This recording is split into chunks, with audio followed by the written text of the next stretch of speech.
And well, you guessed it. This morning we are going to do our very first official New Zealand pie tasting. We've got the Big Ben steak, cheese and bacon. Don't really have very many of these. In fact, I can't remember the last time I had one of these. So I just don't know how well it's going to rate. Let's see what we've got in the workshop. Just give me a second to get set up. Dum dum dum dum. There we go. Look, first New Zealand pie review. Fantastic. Who have we got? We've got Simon Rawl in the workshop. Well, Andy, I've had a wild bean Cornish pasty for lunch with a bag of Walker's cheese and onion washed down with a nice coffee. Mate, you are living the dream. You really are. Steve from Simply Diagnostics. Good evening, Andy. All made it this week. You did, and you don't need to apologise, Steve, for not being present in the last couple of live streams. We all know you've been very, very busy getting that fantastic new workshop set up. Very envious. Oh, I am in some ways. I really like my own little workshop, but I think you're doing a fantastic job with it, and it's a perfect environment for the kind of work that you do. Killswitch BB, good evening, crew. Good evening, Killswitch. Simon's back. Simon Raw. Evening, crew. Is the new place sorted now, Steve? You're not painting tonight. Steve, just the flooring left. Yes, you're going to tile the floor, aren't you? It'd be very cool. Now, Simon, I'm knackered. I bet you are. Been away all week, training and getting trained. It never ends, does it? It absolutely never ends. I've got, well, the run of ROVs for servicing and repairs from the surf clubs has now officially started. I've got one here already, which I worked on all day yesterday. I've got a full day's work on it today. I've also got a little quad bike to get up and running and get that back to Auckland as well. So I'm going to try and squeeze that in at some point. It's been in the workshop a few times over the years. Basically, it just gets packed up and left, and then the fuel goes stale, the battery goes flat, and you've just got to give it a bit of a refresh, and away you go. I think it is also in for a service, so there'll be an oil change and a filter and a plug, which I've probably got, hopefully. Yeah, so it's not maybe an hour and a half tops for that kind of a job.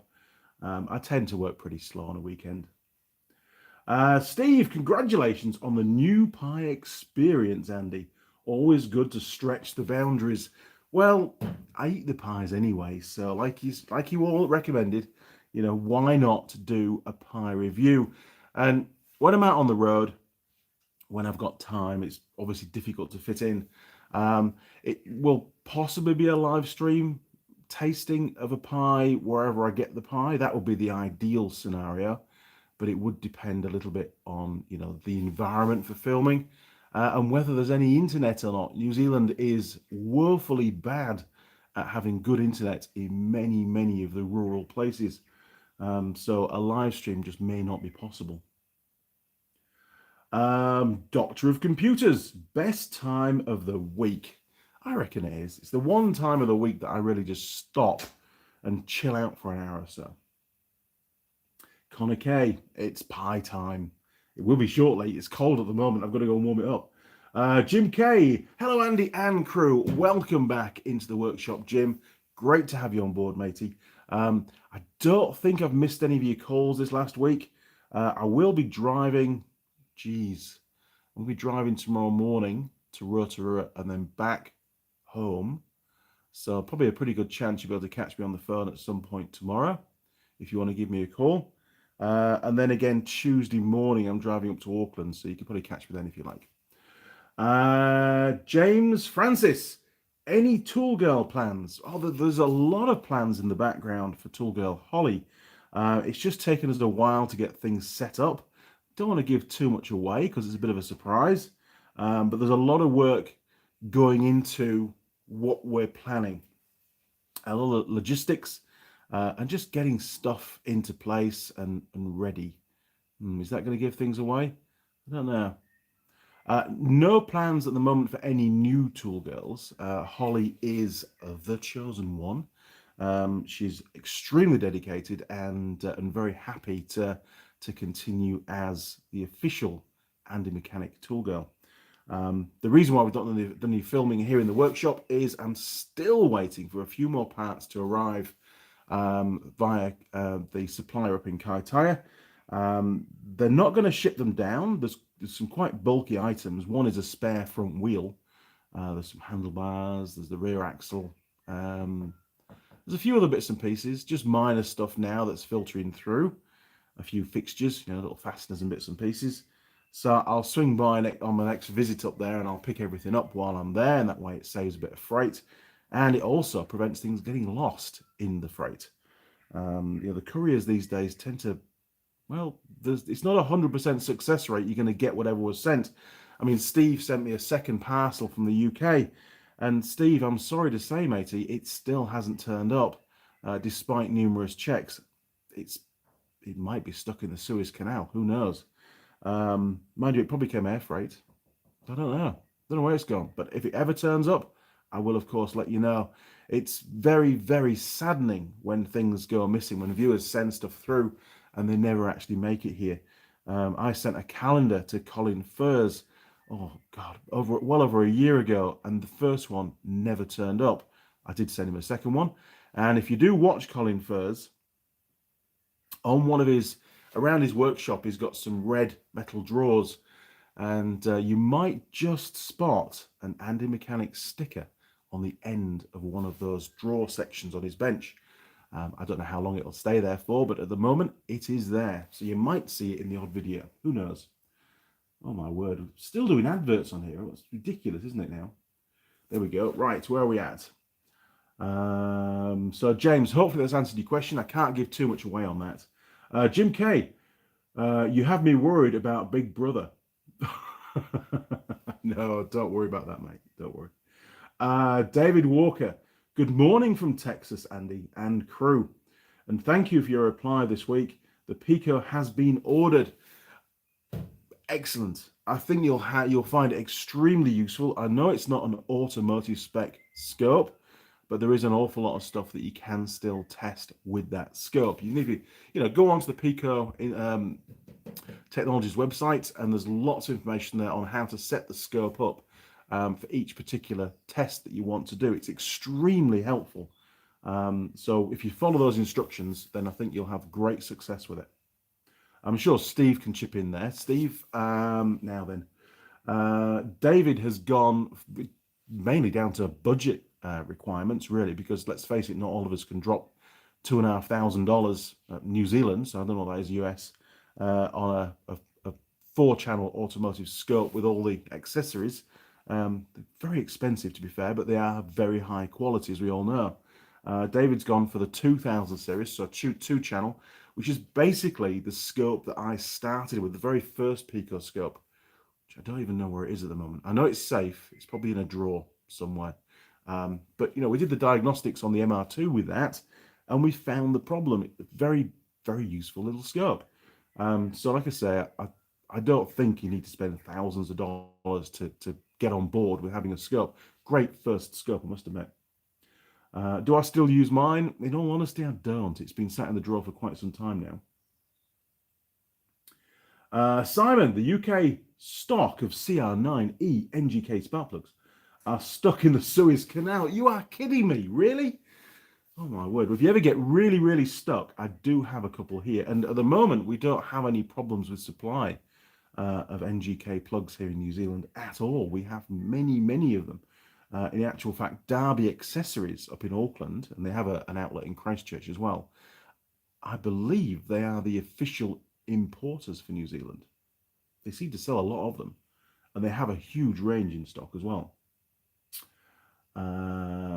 Steve, no worries. These things happen. I'll send you some more, mate. As and when, Steve. As and when, the wiring harness on the CB750 K2 is pretty much finished.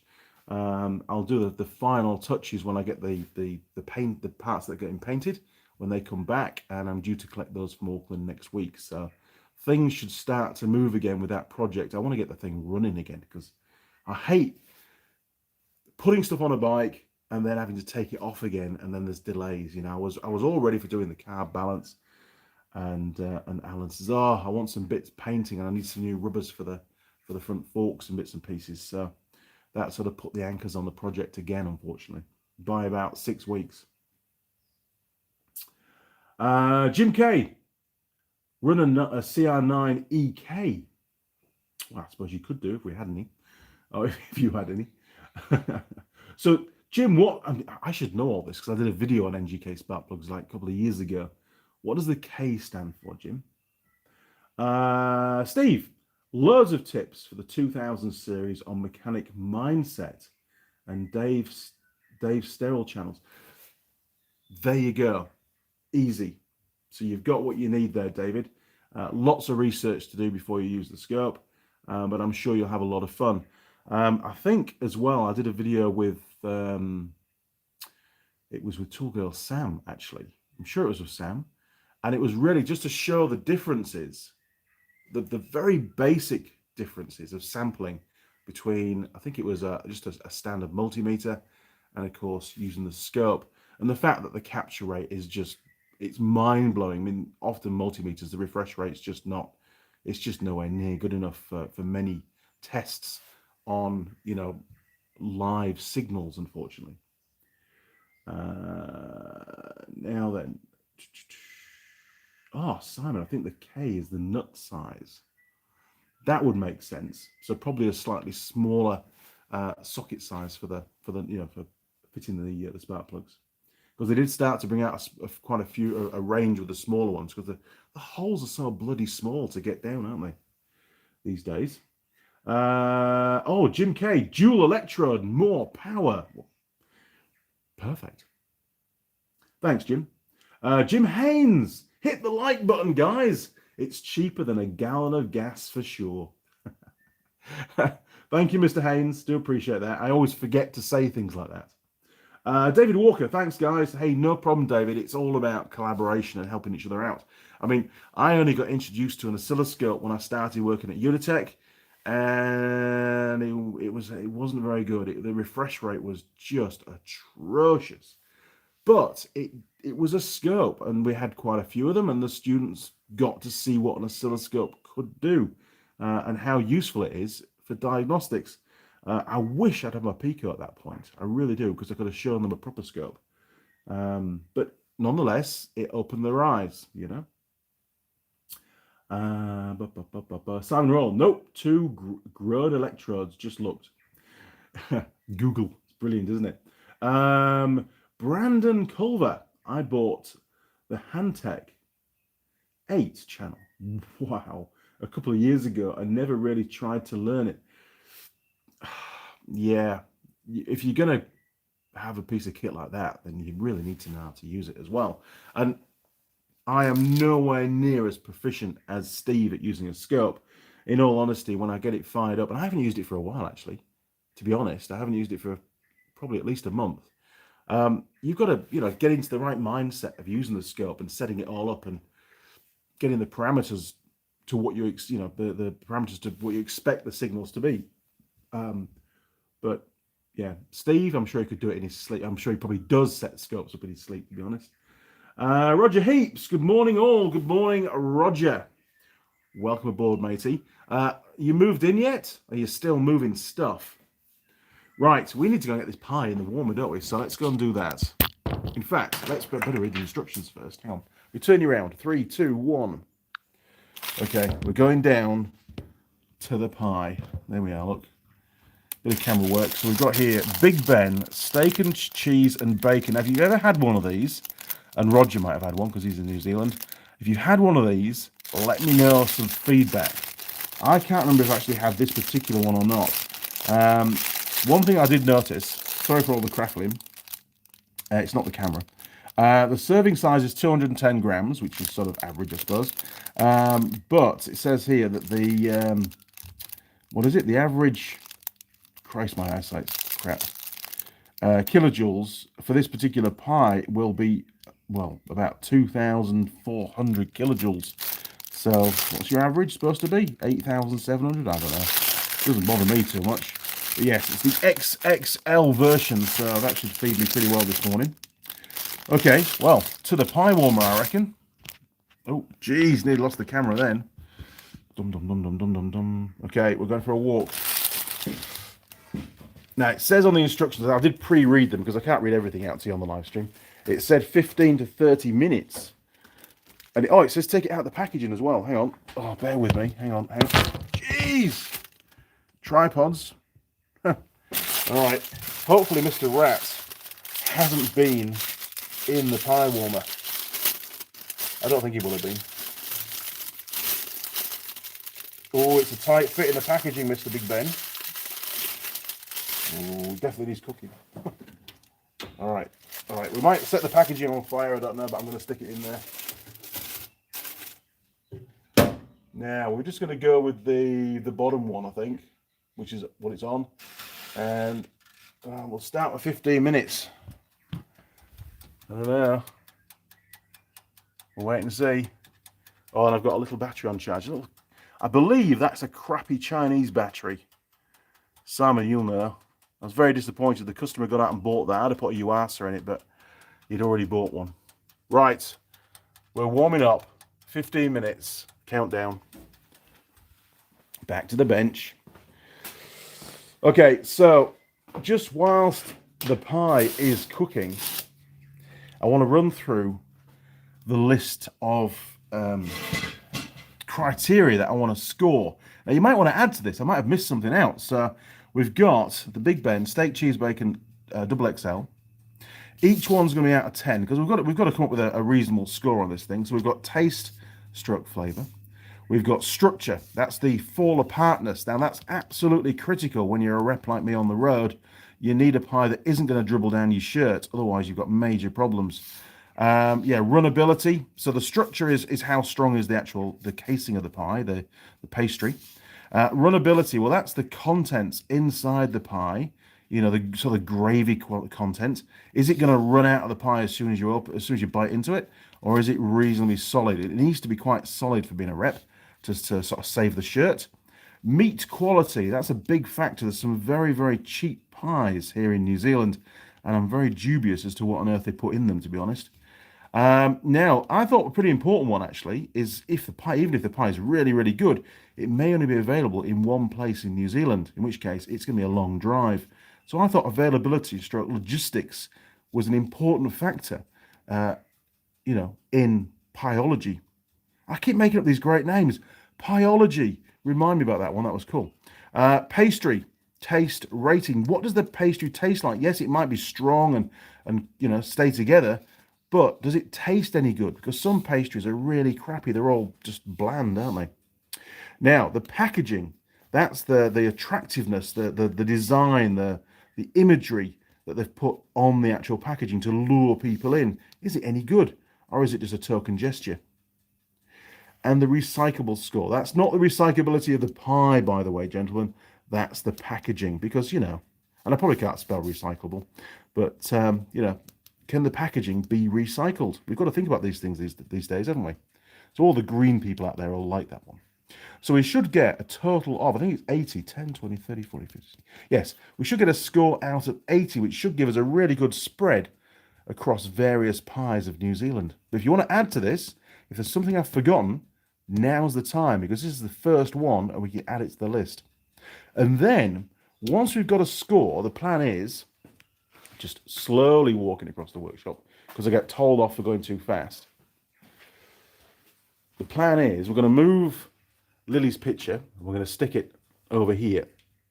And then we've got that entire metal door, apart from the SMA sticker, which obviously has to stay. We're going to use that entire door for the pie. I can't say pie chart because it's not a chart, but the top pies of New Zealand, on that door. And I'm going to get some of those magnetic strips that I can write on the pie and the score. How's that? Pretty cool. And we could actually do, was it tasted in the workshop or was it out on the road? So we could have a W or an R, a bit like the wet track and the dry track on Top Gear.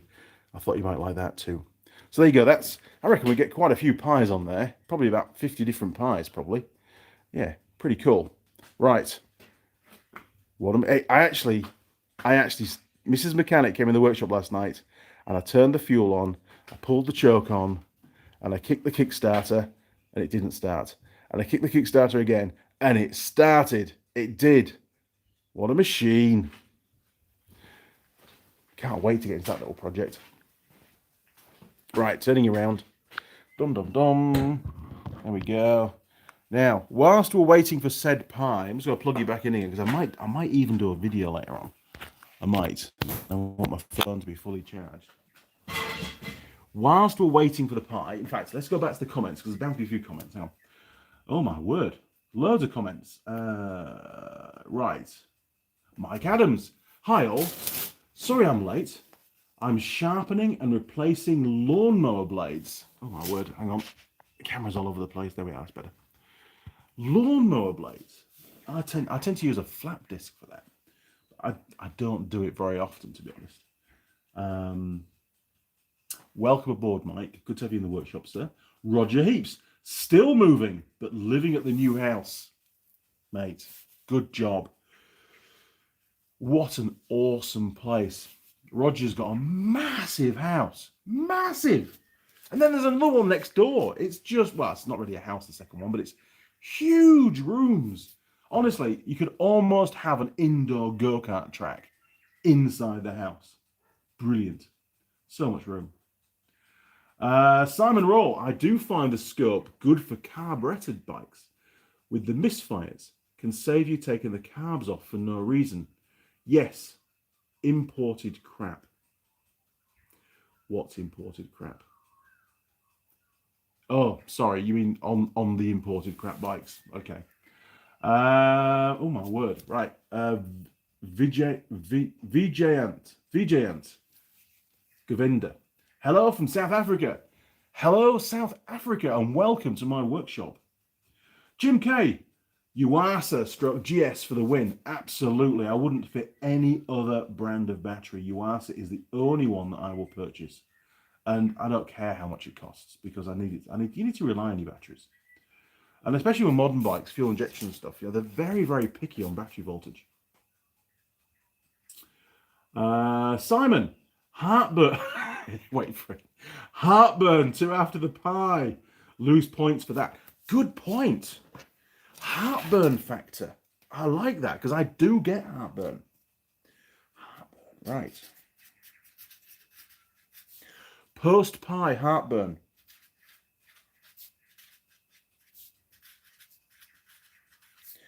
Factor. Okay, so it scores now out of 90. We really want one more, then we get out of 100, don't we? So I'll let you guys come up with that one. But very, very good call, Simon. I like that. I didn't think of that at all. Let me scroll back again. You keep commenting, right? Right, Mike Adams. I took my niece to a local Amish goods store a little bit ago. I've never seen so many kinds of jellies, jams, marmalades, and fruit and berry butters in my life. I think I gained 10 pounds just looking. If it's in a jar, my favorite is oh god, it's the pickle that you put in your sandwiches. Heinz, I forget. Honestly, my memory's crap. It really is. It's brown and it's all chopped up and it's really nice. And I forgot the name of it. Mum will tell me. I'm sure she used to buy it and that's why I like it so much. I just love cheese and pickle sandwiches. And it's that sort of pickly spread stuff that you can buy. It's brilliant. And I don't mind the large dice either because it's just so tasty. There's some in the fridge. I should have got it. Steve, doesn't matter what meat it is as long as it died for the cause. Primary qualities have to be taste and ability to eat safely, one-handed, whilst driving. Obviously, Steve, I can't endorse eating the pie whilst driving. I must admit, I have done it in the past for emergencies and only like force majeure type situations. I have also had a couple of pie catastrophes. Is that another word? pie and catastrophe in one, pie catastrophe. Whilst driving, said lump of meat has dropped onto seat. Now, problem being that at some point it's going to migrate towards your nice clean trousers when you're doing a dealer visit. Plus, you've just lost a piece of meat. So you've now got a pie in one hand. You've got the steering wheel, which is pretty important you keep hold of with the other hand, but you can't because then you've got to dive down quickly and grab said piece of meat and get it down you before it's migrated onto your trousers. And then for the rest of the journey, you've got to make sure that you don't shuffle in the seat and get your trousers on the remnants of the bit of meat, the bit of gravy or whatever's down there. So, you know, it's difficult, and I agree with you. It's a very critical factor is, can you eat it whilst driving? If I was to put this on this list, I would have to test that, and I don't think I can. I think that would be bad for me. So, sorry, Steve, I can't include that. So we need another idea. Right, let's keep going. Mike Adams, a pie is like a burger. The sloppier, the better flavor. Oh, you wear more than you eat, but damn, it's nice going down. Maybe, I don't know. I mean, the pies that I really like, and I'm trying not to be biased on this. Oh, there's no flames yet. The pies that I really like are actually the wild bean steak and cheese, or the peppercorn as well. I don't mind which. Pepper steak. Both of those are probably 9 out of 10 times are internally pretty solid. Don't have any problems at all with, you know, things falling out whilst eating it, not whilst driving. And they taste great. So I would question the correlation coefficient. Wow, that's a hell of a word for a Spearman. You could do a Spearman's rank correlation coefficient on this. Is flavor directly linked to runnability? Is it inversely proportional or proportional? I don't know. It's a study that one of you guys could do. I'm not going to do a Spearman's rank correlation coefficient on every pie. I got taught it in geography.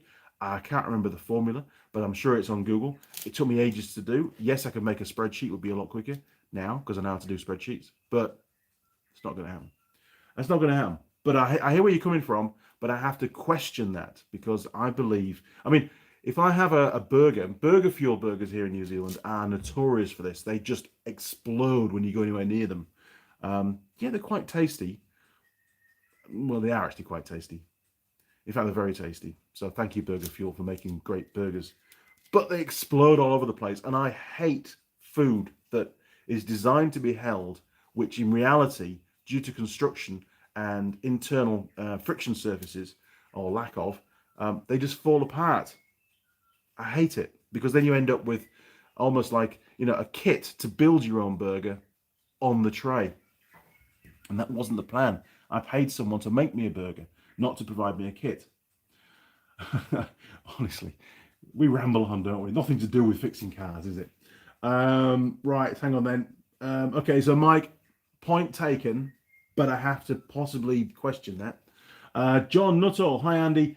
Have you, or simply Diagnostics, have you had a Jaffa donut yet? I have not had a Jaffa donut. Steve, have you, or Simon, have you had a Jaffa donut? John Nuttall, on the pie chart, did it fill you up or did you need two? So, what could we call that? Hunger beater. Hunger satisfaction. Hunger satisfaction.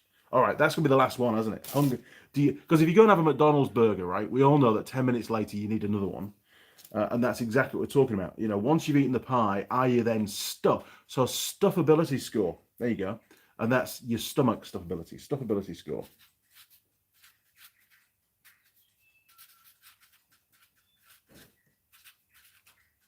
Yes, because that would actually take into account the size of the pie.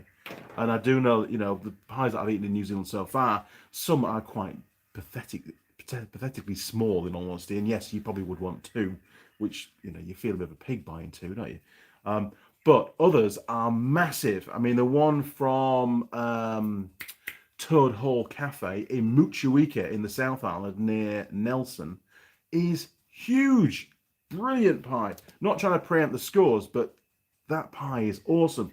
But problem is, it's only available at that one location, so it's not going to get bugger all score on the logistics section, is it? So we've got 100. We're out of 100 so far, unless there's a really, really, really poignant aspect that I've not covered, then I think we're going to seal it off. But I'm still open to suggestions on this live stream, so it's over to you, gentlemen. And ladies, of course. We get 7% female viewers, by the way, which is great. Right. Okay. Very good call, John. I like that a lot. Roger Heaps. I have a go-kart. You see, without these Sunday morning live streams, Roger, you wouldn't get these ideas. What's the wife going to think? I bet it's a two-stroke engine as well, isn't it? So it'll fill the room with two-stroke. Brilliant. Steve, buy a goat to keep the grass down. You can then eat the goat and start again. Actually, I very nearly did buy a goat. Mrs. Mechanic. Pie time! Pie time! Pie time! Hang on. Let's go and get the pie. Wait, turn you around. Here we go. Is it going to be cooked? I don't know. Is it going to be on fire? Doesn't look like it. It does smell a bit. Oh, it's got some slight browning on it. Terrible camera work, Andy. I don't know. Right. Oh, it feels very soggy. Okay, to the bench. We'll put it on the cardboard to retain heat. I'm going to shut the door, stop Mr. Mouse going in. There we go, look. I don't know. Should we dissect it? I don't know. That's what they do on the cooking programs, isn't it? They dissect stuff. Hang on a minute then. Bear with me.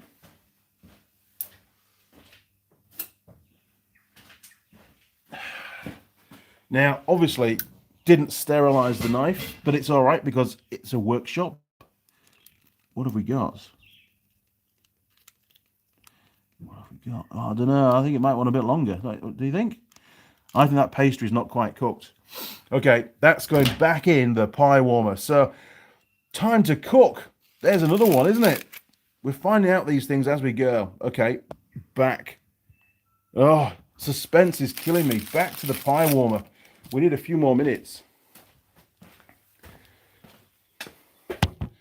Oh, hang on. Get the camera right, Andy. Get the camera right. Don't drop the pie.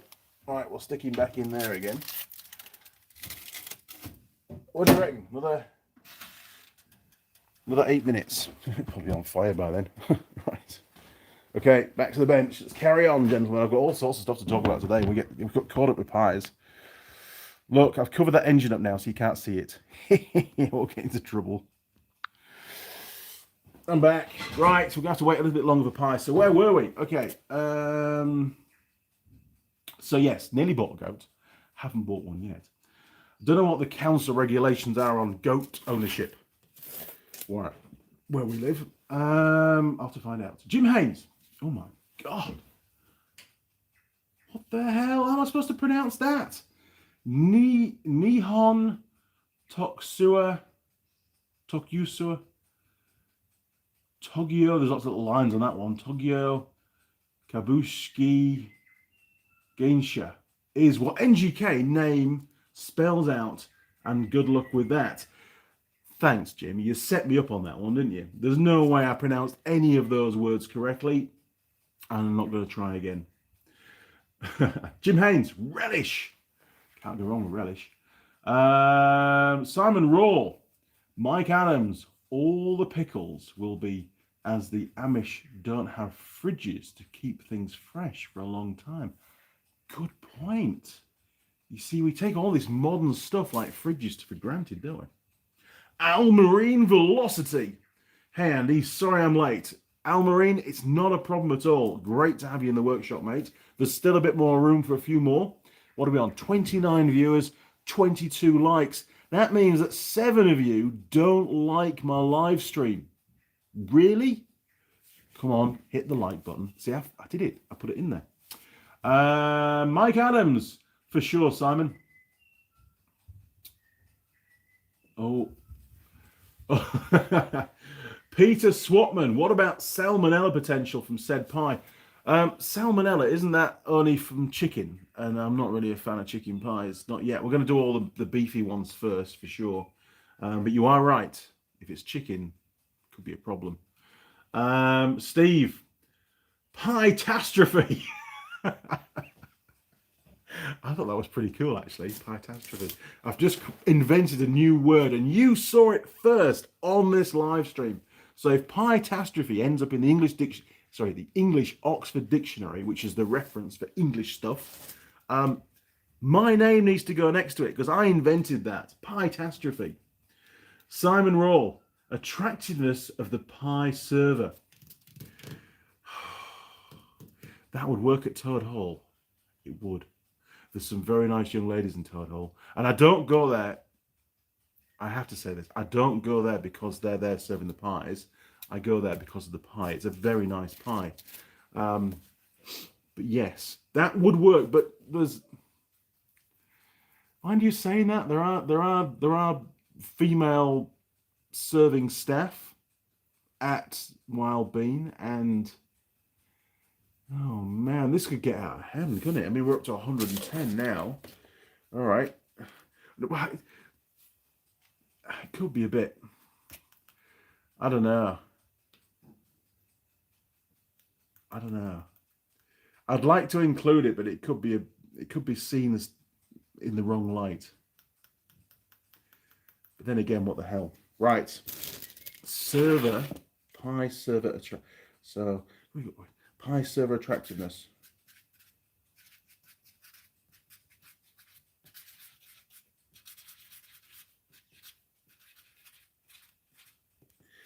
Don't know. I'm going to dwell on that one. I'm not sold. I think it's a great idea, but it's not. It isn't directly related to the pie, and we might be diluting the scores a little bit here and going off focus from what is New Zealand's best pie. But I must admit, you know, if some very nice looking bar wench came across, you know, in full blossom, I think you know what I'm on about by that. Bringing more than one, yeah. Well, maybe bringing the dessert with the pie. Anyway, high score, and you know, maybe some little dairy in the middle of nowhere, which has got grandma servings, probably going to get 0. But you know, each to their own. So it is very. I mean, I suppose the whole thing is pretty much my opinion, isn't it? Really. Anyway, a good point, but I think I might get into a lot of trouble with that. But Simon, I hear where you're coming from. It's all part of the pie experience. You see, you've just sold it with that one line. It's all part of the pie experience. It is part of the pie experience. Okay, we're up to 110. 11 score parameters is the word I was looking for. Alan Cook, hiya. Good morning, Alan. Welcome to Andy's workshop. Good job, mate. Steve, is the pie substantial enough to put it on a buttered balm? A what? A buttered balm for a Wigan kebab? Or would it be too dry and stodgy? Oh, man. Steve, that's a bit specific. And trying to replicate that here in New Zealand, I don't know. I don't think that very good again, but I think quite specific to locality. A Wigan kebab. I've never had a Wigan kebab. I don't even know what a Wigan kebab is. I'll look it up. A Wigan kebab. Let's have a look. It might not even show me any pictures. Let's have a look. Wigan kebab.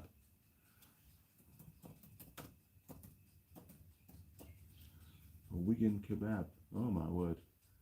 There's videos on Wigan kebabs. What the hell? Oh, I see. Right, so you put the pie in a bun with butter.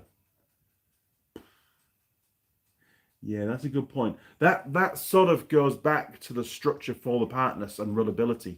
So I think we've probably covered that. You could probably decide whether or not that pie is any good for that application from those two scores. But a good point. And I now know what a Wigan kebab is. Right. You learn stuff every day. John Dwyer. Oh, come back. There we go. Hi, Andy. Nice to see you well. I've actually got a bit more energy today. I don't know why. I was knackered yesterday. Nice to see you well. I bought an IFA Williams. I bought an IFA's trailer, double axle, second hand, manufactured in 2020. Well, that's not very old. For £2,400.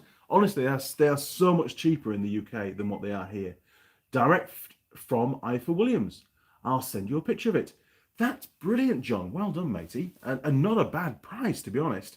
I remember on reflection when I left the UK, I sold all my IFA Williams trailers. And I had a massive 6-metre bed, twin axle it was, which we put a double deck on so we can get 2 layers of quad bikes on it. And I let that whole thing go for just over £1,000. I mean, obviously, I had to sell what I had very quickly. But yeah, somebody got an absolute bargain because it hadn't done that much work either. It was only used locally to move the quad bikes around.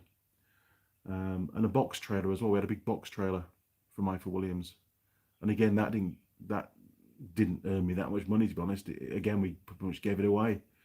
Very sad, in all honesty. PC Gamer 77. Hi all. Good morning, PC Gamer. Simon Raw, the Wigan kebab, and a balm slap, lol.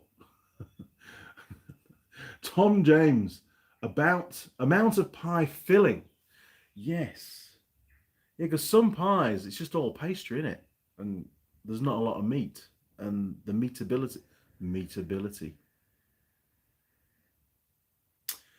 quality. Okay. Contents. Well, how did you put that there? Let's have a look. Pie filling volume.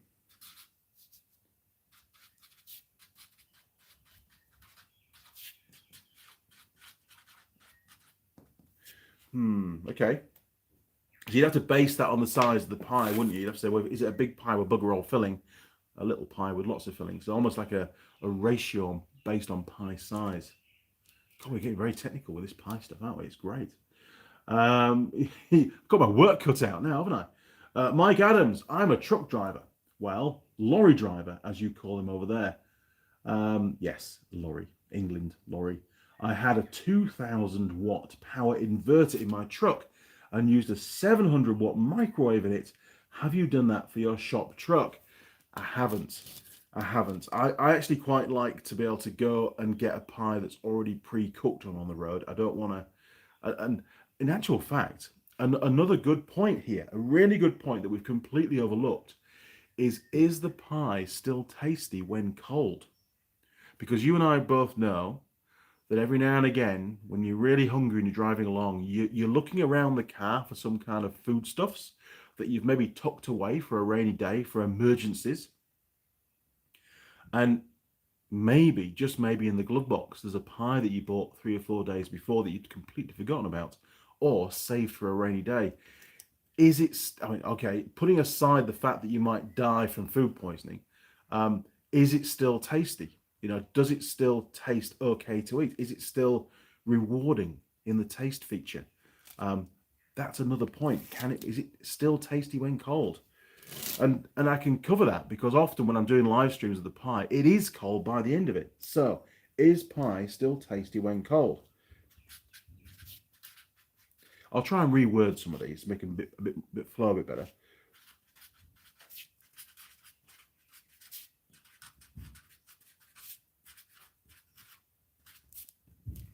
Okay, man, we're almost getting towards 150 now. We're going to need another couple, I think, and we should be there. But no, I don't have any room in the truck. It's full of tools. But no, I don't have any kind of warming device. I have a little cooler in the middle, which is part of the car. It's in the center box where you can put cans of pop in there, and not there's any room in there, but you can put a can of pop in there, and it'll keep it a little bit cool. Mike Adams, they're nice for long trips. Yeah, I bet they are. But I do need to get out every now and again, and actually stop. I actually look forward to the stop and having a pie and a coffee, and then I'll hit the road again. Plus, even though my car's not the tidiest truck, all right, it really isn't. It's some might get in it and go, seriously, Andy, you need to hoover your car out. But I've seen, well, we've all seen cars which are just, it's like getting into a skip. basically. It's a skip with a steering wheel and a seat, and the rest of it's just a sea of crap. My truck's not like that. Yeah, there's a little bit of stuff in the carpet and things, but it's not bad. If you eat pies in your vehicle, you're going to get bits of pie all over the place. And roll that through for a couple of 100,000 kilometers or miles or whatever, that's, unless you're going to actively hoover, which I never have time to do, you're going to have quite a lot of build-up in, within the carpet and down the crevices and the cracks around the driver's seat especially. And I don't like that. I don't like the fact that things could be living under the driver's seat, feeding off the bits of pie that I've not managed to eat. I just don't like that. I don't like the vermin and the insect factor that it brings with it. Petrolhead 77. Hi all. Good morning, Petrolhead 77. Great to have you in the workshop, sir. Alan Cook. I got present for Holly. Oh wow. Holly will be very, very happy. Well, you know the PO box address, Alan. Feel free to send it through. Holly is about in the next few weeks. She's going to come in the workshop, but we've also got big plans for Holly as well. Not those kind of plans. And a presentation to Holly, I think would go down very well. So feel free to send it across. It could tie in pretty well time-wise. Before I do any more comments, I did hear in the background a ping. I'm getting hungry. Let's go and find out if this pie is ready. It better be. It better be ready. In fact, it has to be ready. I'm just going to eat it. And if it's not cooked, then it's going to score really, really badly on the cookability score. Right. Okay. Feels warmer. Hotter, actually. Looks slightly better. I think this is as good as it's going to get. There you go, look. Okay. Well, I would say proof is in the pudding, but it's not the pudding, it's the pie. And my coffee's cold, so I'm going to have my pie and my cold coffee. Stronger together. Good plug, Steve. Straight in there. You didn't see that coming, did you? Right. I'm going in. It does warn me that the contents could be super hot, so I might burn my mouth. Hasn't burnt on the bottom, which is good. Structure. It's already starting to fall apart. You can see there, look, we've lost some of the bonding between the top and the side casing, which could cause leakage, especially if driving. Look at that. This is terrible bonding. I'm not impressed by that at all. Big Ben. Yeah. Well, let's see what it tastes like. To camera.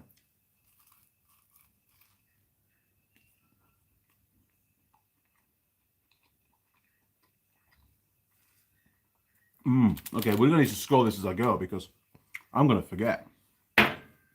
Right. Flavor.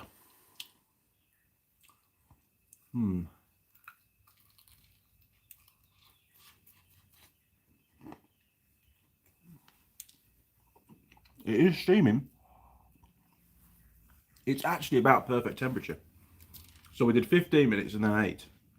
And then we let it set for a couple of minutes. I think the setting, rather than pulling it straight out of the oven straight away, helped. We've got some sagging going on. As you can see, we've got pressure in the center of the pie, and we've got a curvature developing. Now, eventually, my thumb would push through into the pie, and I would end up with pie contents on my thumb, which again is not good. Requires, thumb in mouth to clean, and that doesn't look good. So, flavor. It's all right. You can really taste the processed cheese in there, though, to be honest.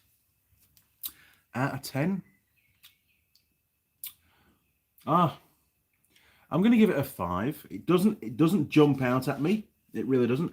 Structure and fall apartness, while if you were driving, you've got that added vibration going on as well, and you're moving the pie around because you're having to steer and change. If you've got a manual car, you've got to steer and change gear and stuff. I think this pie would break up. I really do. We've already got some fracturing along the bottom there. Look, you can see here we've got some fracture cracks developing. God, we're getting very in depth with this pie thing, aren't we? It's pretty cool.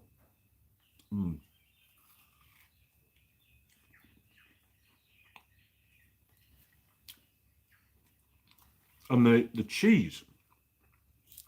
Oh, we've got our first crumb That'll be in the carpet right now. The cheese is like glue. And if you have a moustache like me, it sets on your hairs. That's a bad look, isn't it? Cheesy moustache. So falling apart, I'm going to give it a 3. I'm sorry, I'm not that impressed by the structure. I know it doesn't leave a lot left, but it really isn't far off from collapsing. You can see that the thumb's now digging a bit deeper into the pie, and I'm not deliberately doing that. This is just naturally being tested. Runnability, well, okay, there's nothing running out. That's a good testing. We'll just use gravity. Runnability test. Nothing's falling out, so it's not bad. It's got some fluidity. It's not bone dry. So runnability, I'm going to give it a 7. A 7 for that, because we've got to again leave some margin for the pies that are a lot more less viscous. Meat quality. Yeah, another bite required. It doesn't look fantastic, to be honest. I don't see any nice big chunks of beef in there.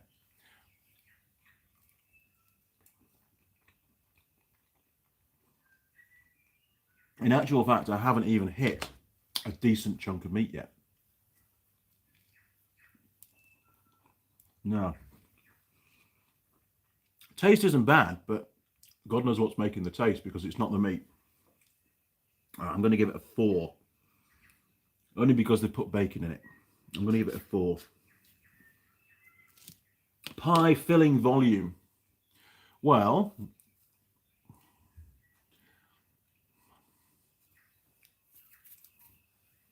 as regards filling, are we going to cover just the overall volume? And so this is volume to pastry or casing ratio.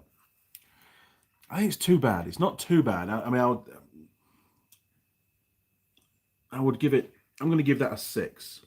It could be better. Availability logistics. Big Ben pies are pretty much available. Well, they're not available everywhere, but I would say you could get them in most towns.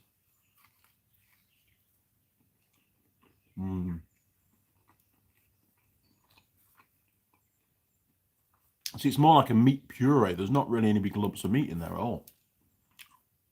I think they're relying on the gravy, the cheese, and the little tiny bits of bacon to give it some kind of flavor. Logistics. So it should score pretty well on logistics. I'm going to give it a 7 for that. I don't see them all the time. So, you know, if you don't see them all the time, then they're not readily available. Pastry taste. All right, so this is just the pastry now. All right, I've got just a piece of pastry. There's no meat or any other kind of contaminants on there.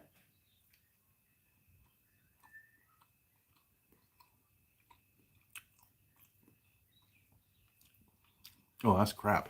Oh, I don't like that. I don't like that at all. I'm going to give that a 2. That was rubbish. Is the pie still tasting cold? We can't answer that yet. I'll have to leave a little bit and let it go cold. Packaging design. Okay, well, packaging design. I think it has actually melted a little bit. Yeah, it has melted a bit. It sort of glued itself together. Well, it's not bad. I mean, it's very clear to read. It's got a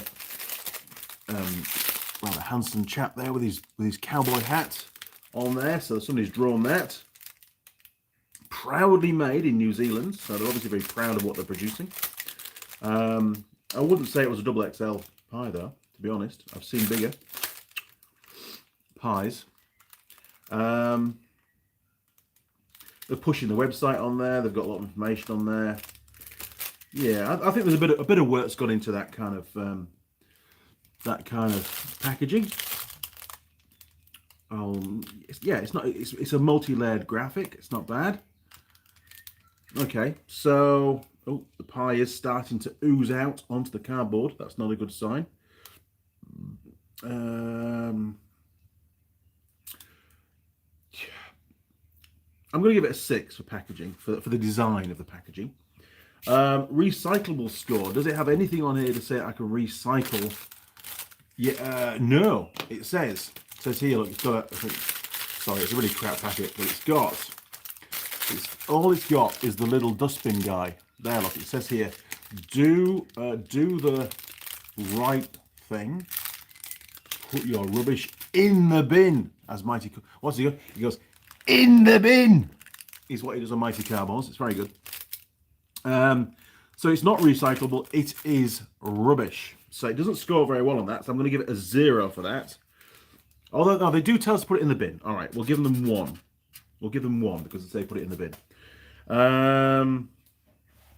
Post pie heartburn factor. Well, I'm going to have to leave that for a few hours. So that's going to be added after the live stream. Stuffability score, I don't know because I've not eaten it all yet.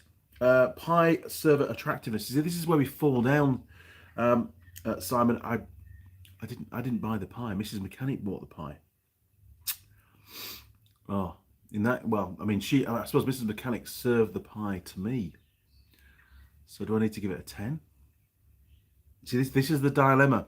This is the problem. If we include that, we can't include that. We can't include that. I want to include it so much. I do. But it's more fun. We should do. I'm going to have to give it a 10 because Mrs. Mechanic gave me the pie, obviously. Now,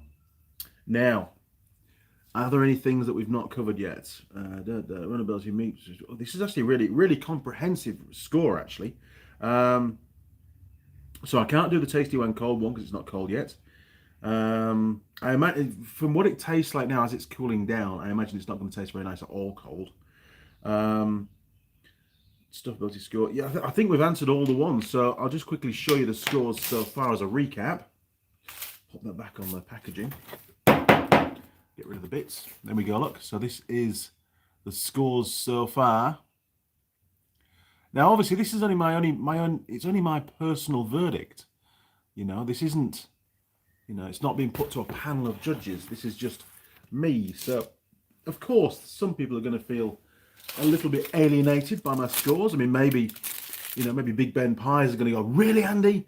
We should have scored better on that. Our pies are better than that. But as far as I'm concerned, this particular pie, the sample, is not.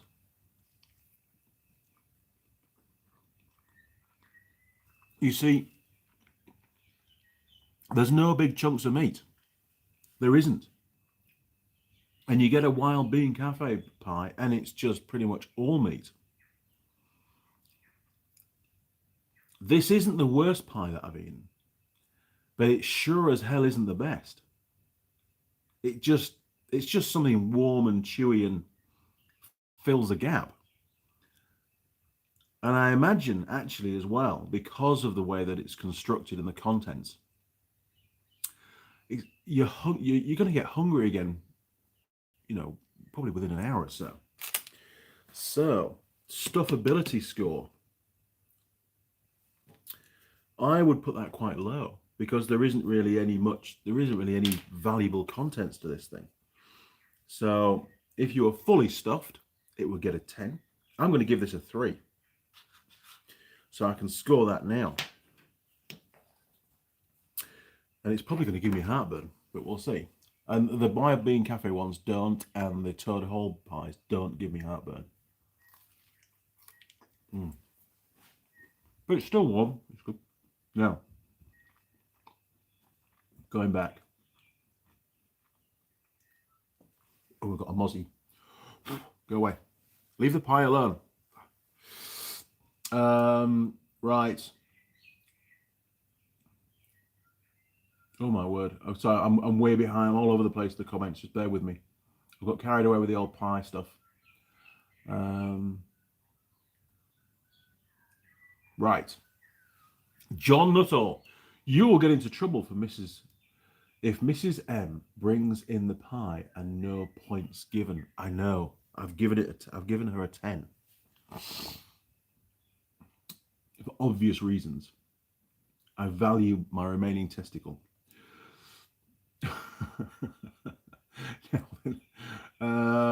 Simon, you want a laugh?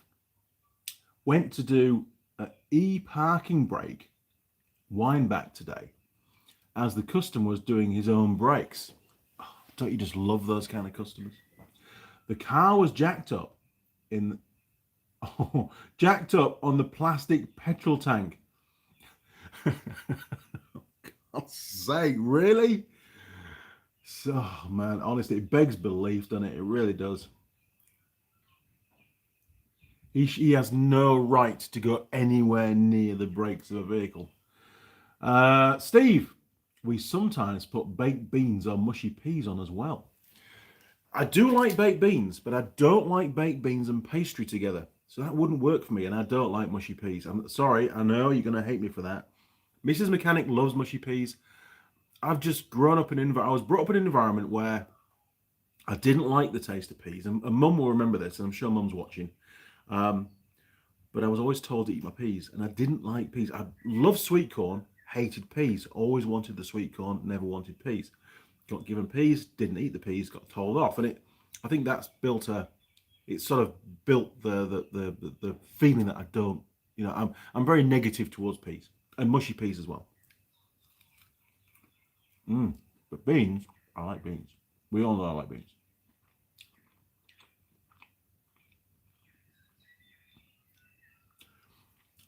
J Funk, it's more of a pie to crust ratio. Yes, exactly. Pie filling, that is. Yes, pie to crust ratio. Good point. So pie filling volume, pie to crust ratio is the same thing. So I'm just going to update that.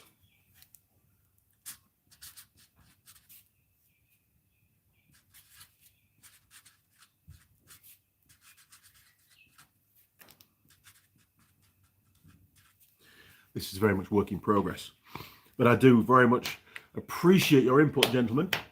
This would be a very difficult task on my own, and it's very easy to overlook certain factors.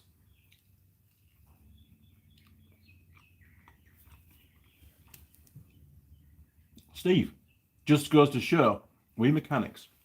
Oh, that wasn't very nice. Where's my taste flavour score? That's going to go down to 4. That was a nasty bit, was that? Sorry.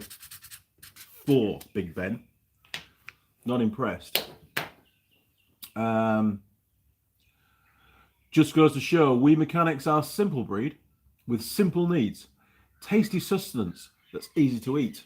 It has to be easy to eat. It does. And so far, and I mean super careful because I'm writing and stuff, but no pie on hands. It's done all right. Apart from the flavour.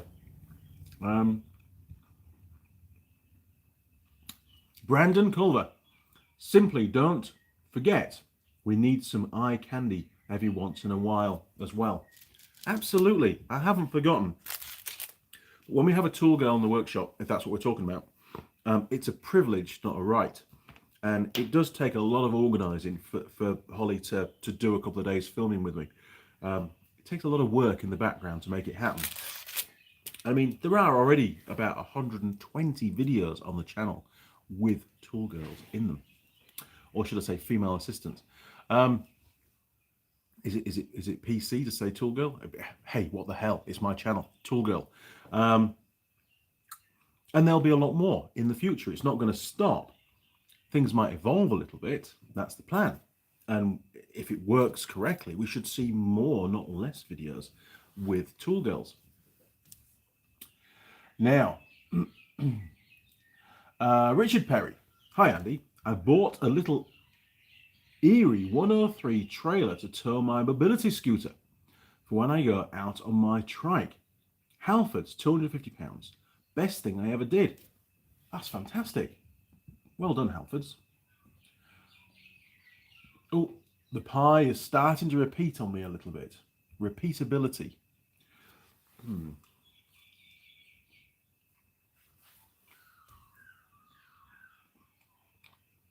Mike Adams. Not just tasty when cold, but are they as good or better when reheated? You know, some foods seem to get better after a reheat. Yes. Lasagna, for sure. Lasagna always tastes better second time round. Due to the fact that the flavours of the filling have more time to blend. There you go. Well, I'll say now with this particular pie from Big Ben, the double XL, there isn't a lot of flavour to blend, in all honesty. Oh.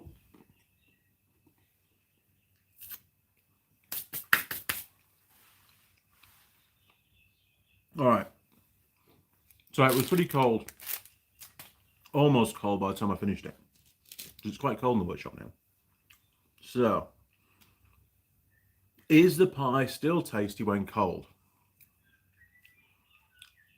I know that one won't be. I can tell right now. I'm going to give that a 3 because it won't be. But that's the cold. That's what it will taste like when it's cold. Not the reheated flavour, taste, score. But this is when you rummage around in the glove box and you find that pie 2 or 3 days later, which you've bought but then decided, oh, I've got to hit the road, I've got to go, stick it in the glove box, forget about it, and then you come to eat it cold. Will it taste very nice? I don't think it will. I'm absolutely certain that it won't. There was hardly any meat content whatsoever. Not once did I actually get a decent chunk of meat from that pie. Have we done them all now? Let's have a look. To camera, Andy. So taste flavour dropped to 4. Was not impressed. Structure fall apartness was 3 because my thumb was pretty much in the pie. Runnability, I gave it 7. It didn't actually run around too much to the contents. It was all right. Meat quality. Yeah, you see, I should drop that. I should drop that to a 3 because actually it was crap. Right, that's going to be 3. Pie filling volume. This is pie filling to crust ratio. That wasn't too bad. Availability logistics 7 because they are quite readily available. Pastry taste rating was terrible. Is the pie still tasty when cold? Not really. Packaging design got 6. Somebody had actually thought about doing that packaging rather than just stuck it in a see-through packet and put a stamp on it. Recyclable score was 1 because it's not recyclable. And post-pie heartburn, can't give it that yet. Although I have started to get a bit of a burpy thing going. Stuffability score 3. It won't be long before I'm hungry again, which is fine because Mrs. Mechanic made me some raspberry buns yesterday, and they're not the gluten-free type that she made last time, which are actually not raspberry buns at all. They just look like they are raspberry buns, but taste completely different. So she's made me some proper ones, and I had one yesterday, and I actually had 2 yesterday. I shared the second one with Marmite. Marmite's the shop dog, by the way. She really likes raspberry buns. Okay, so I'm going to fill in the heartburn factor a bit later on, but other than that, we have scored that pie. So, out of how many? 1, 2, 3, 4, 5, 6, 7, 8, 9, 10, 11, 12. So there's 13 factors. So it's out of 130 now. What have we got so far?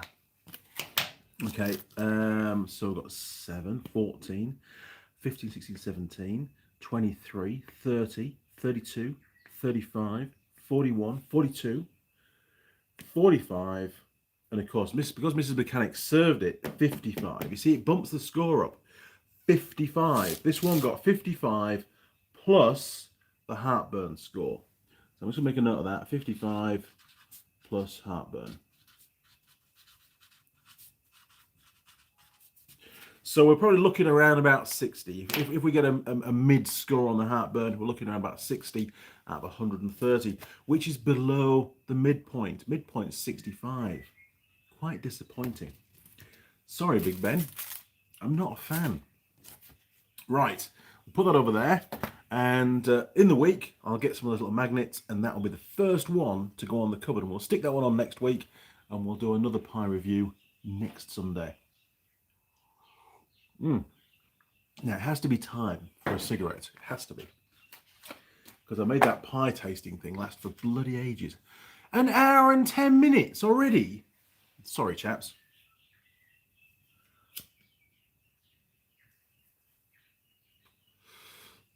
Post-pie cigarette. See, I can't have that when I'm driving because I'm not allowed to smoke in the car. Nor would I want to be honest, because it just makes the car stink.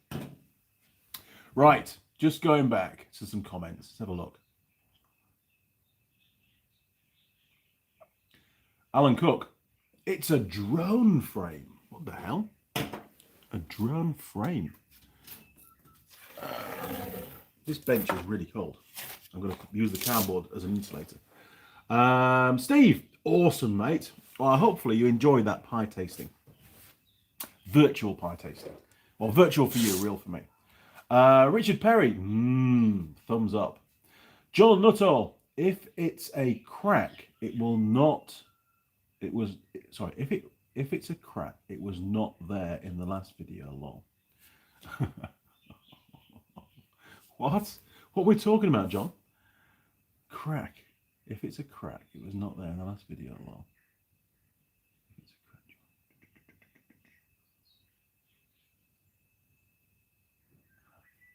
I didn't get that. You'll have to. I'm a bit dumb sometimes on a Sunday, John. You have to explain that one to me. Mike Adams. A little food stuck in the moustache is just leftovers for a snack later. Yeah, I must admit, that does happen quite often. You know, you're driving along and, you know, you lick your lips or maybe you sense something and you go up there with your tongue and you're, oh yeah, bit of egg. I remember that egg. That was a nice egg. And it brings back those memories. It's great.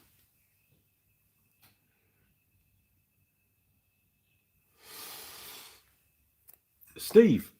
Oh, see, we've got the Forge ashtray. Good job.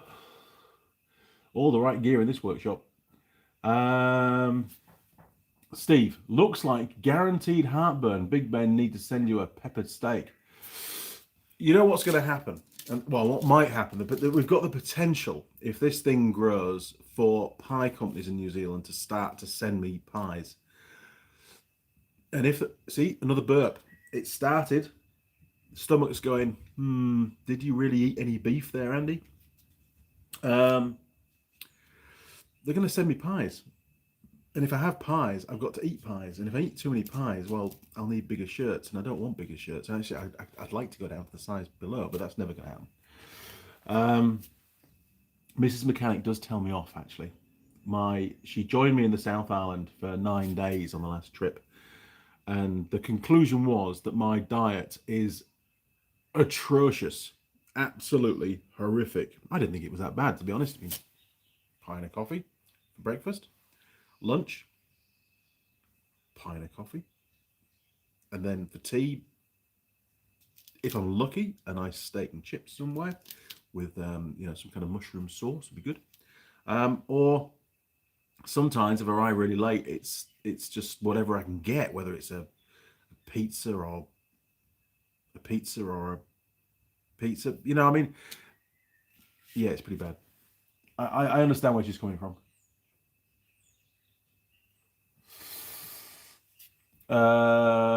Roger, agree with assessment of Big Ben pie. They are just okay.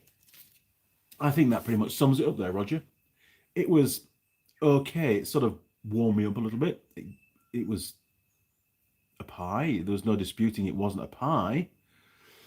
But there was no sustenance. There was no nice chewy lumps of premium steak in there, which is what the expectations of that wrapper, you know, double XL. It's not. Anyway, you are right, Roger. That's bang on. Simon, more like Halford's. Steve, isn't Holly a qualified engineer as well as being astoundingly pleasing to the eye and funny? Holly did qualify. Yes, she qualified, which was bloody awesome. She enjoys being back on the tools, or being on the tools when she comes to the workshop. She does miss that, doing a day job as a parts, what does she call it? Parts consultant, I think she calls herself. But she loves getting back on the tools, you know, when she's in the workshop fixing stuff and things. It brings back a lot of memories. I mean, we had a lot of fun at college when I was teaching her. And it sort of brings back those memories as well, which is nice.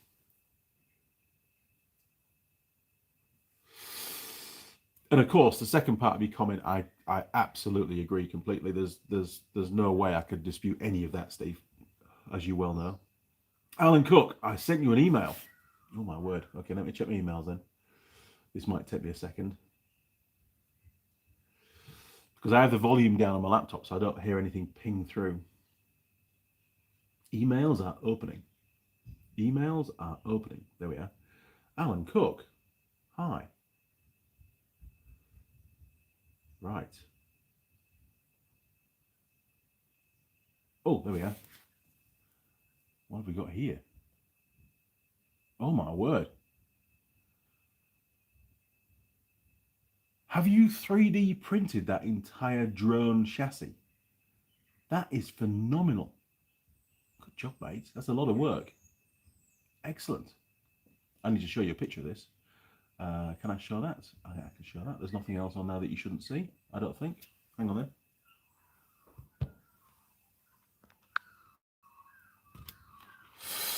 Good job, Alan. That's brilliant. He's got a couple of, well, he's got 3 out of 4 motors mounted as well. That is very, very cool. I like that. That's real engineering going on there, but with a modern material. Right, back to the live stream. John Nuttall, the pie had a crack in the crust, you said. It did have a crack. It had the whole top, about a third of the top, wasn't bonded to the pie base, to the pastry base. And that could lead to disaster if the internals had been a bit more sloppy. Sloppiness. Good word. Matawix, I'm late. Did you do the review? I did.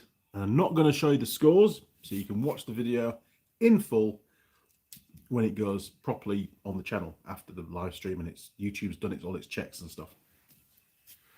Matawix, I had a steak and what?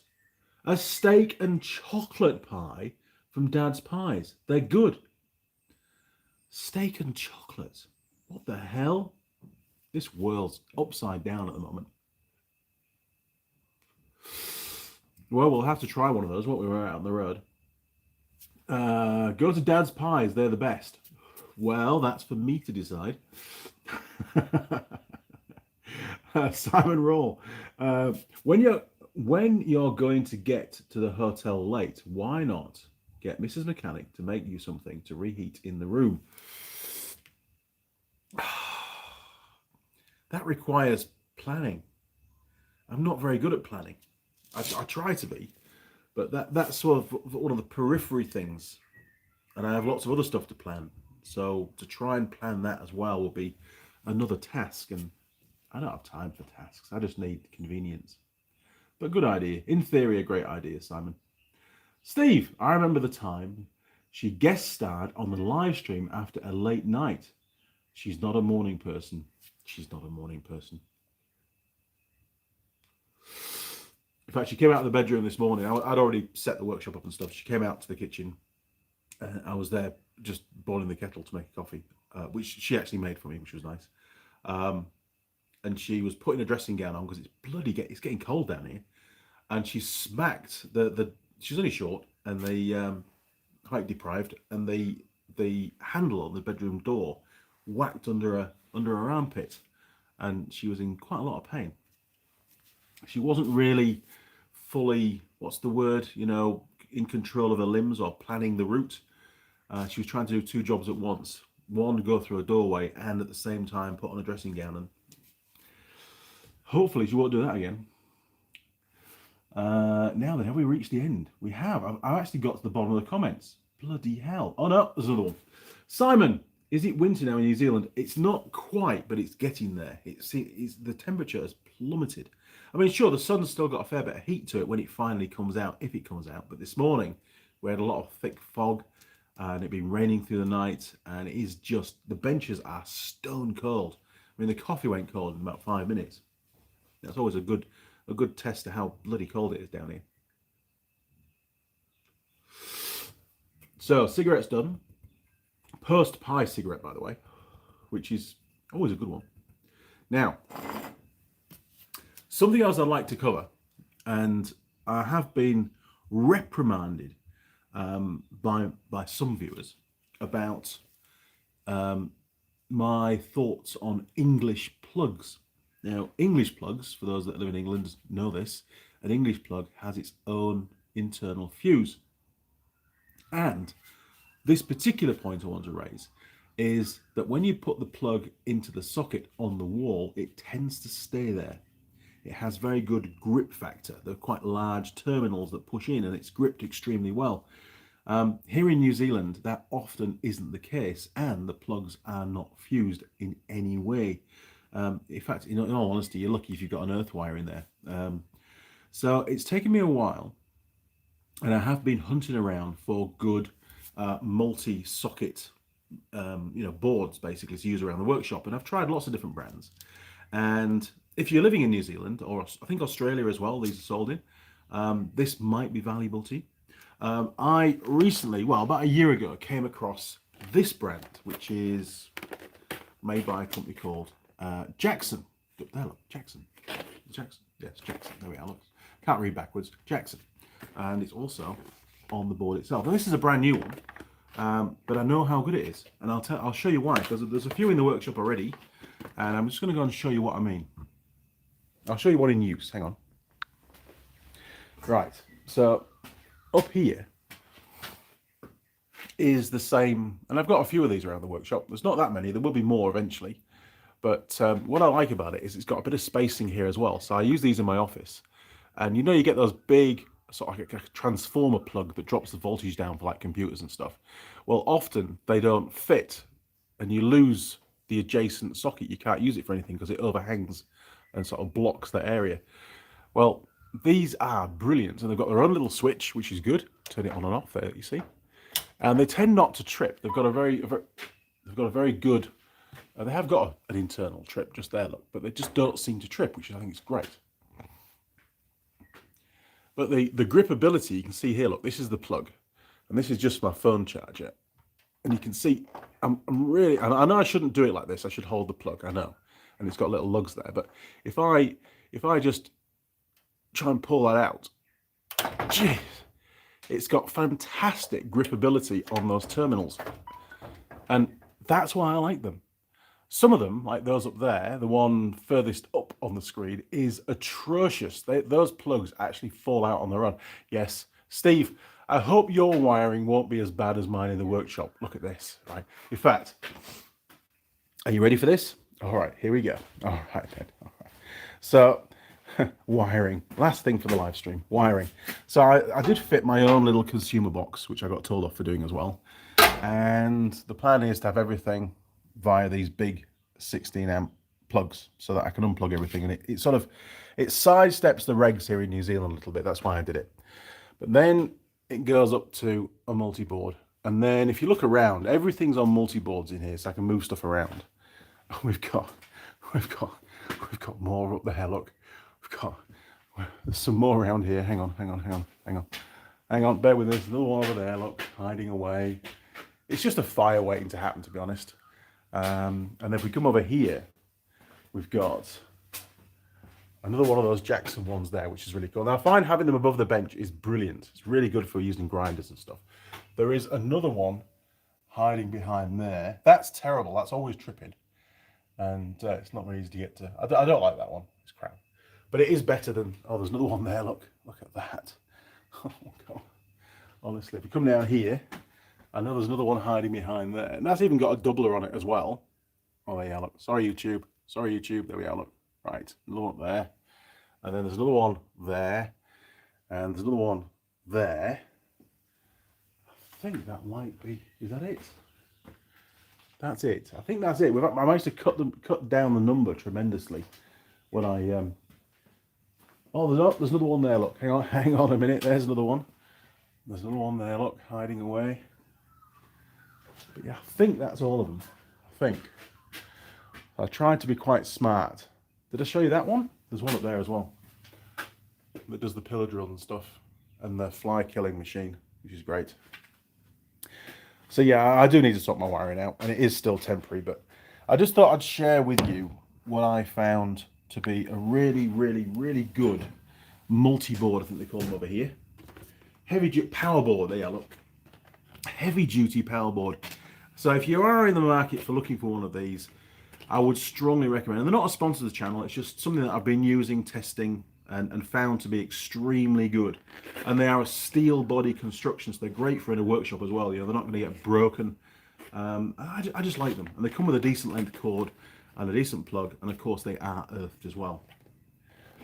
Yes, reinforced steel housing for demanding environments where durability is needed. Yeah, like you see, Australian made, so they're definitely for use in Australia and New Zealand.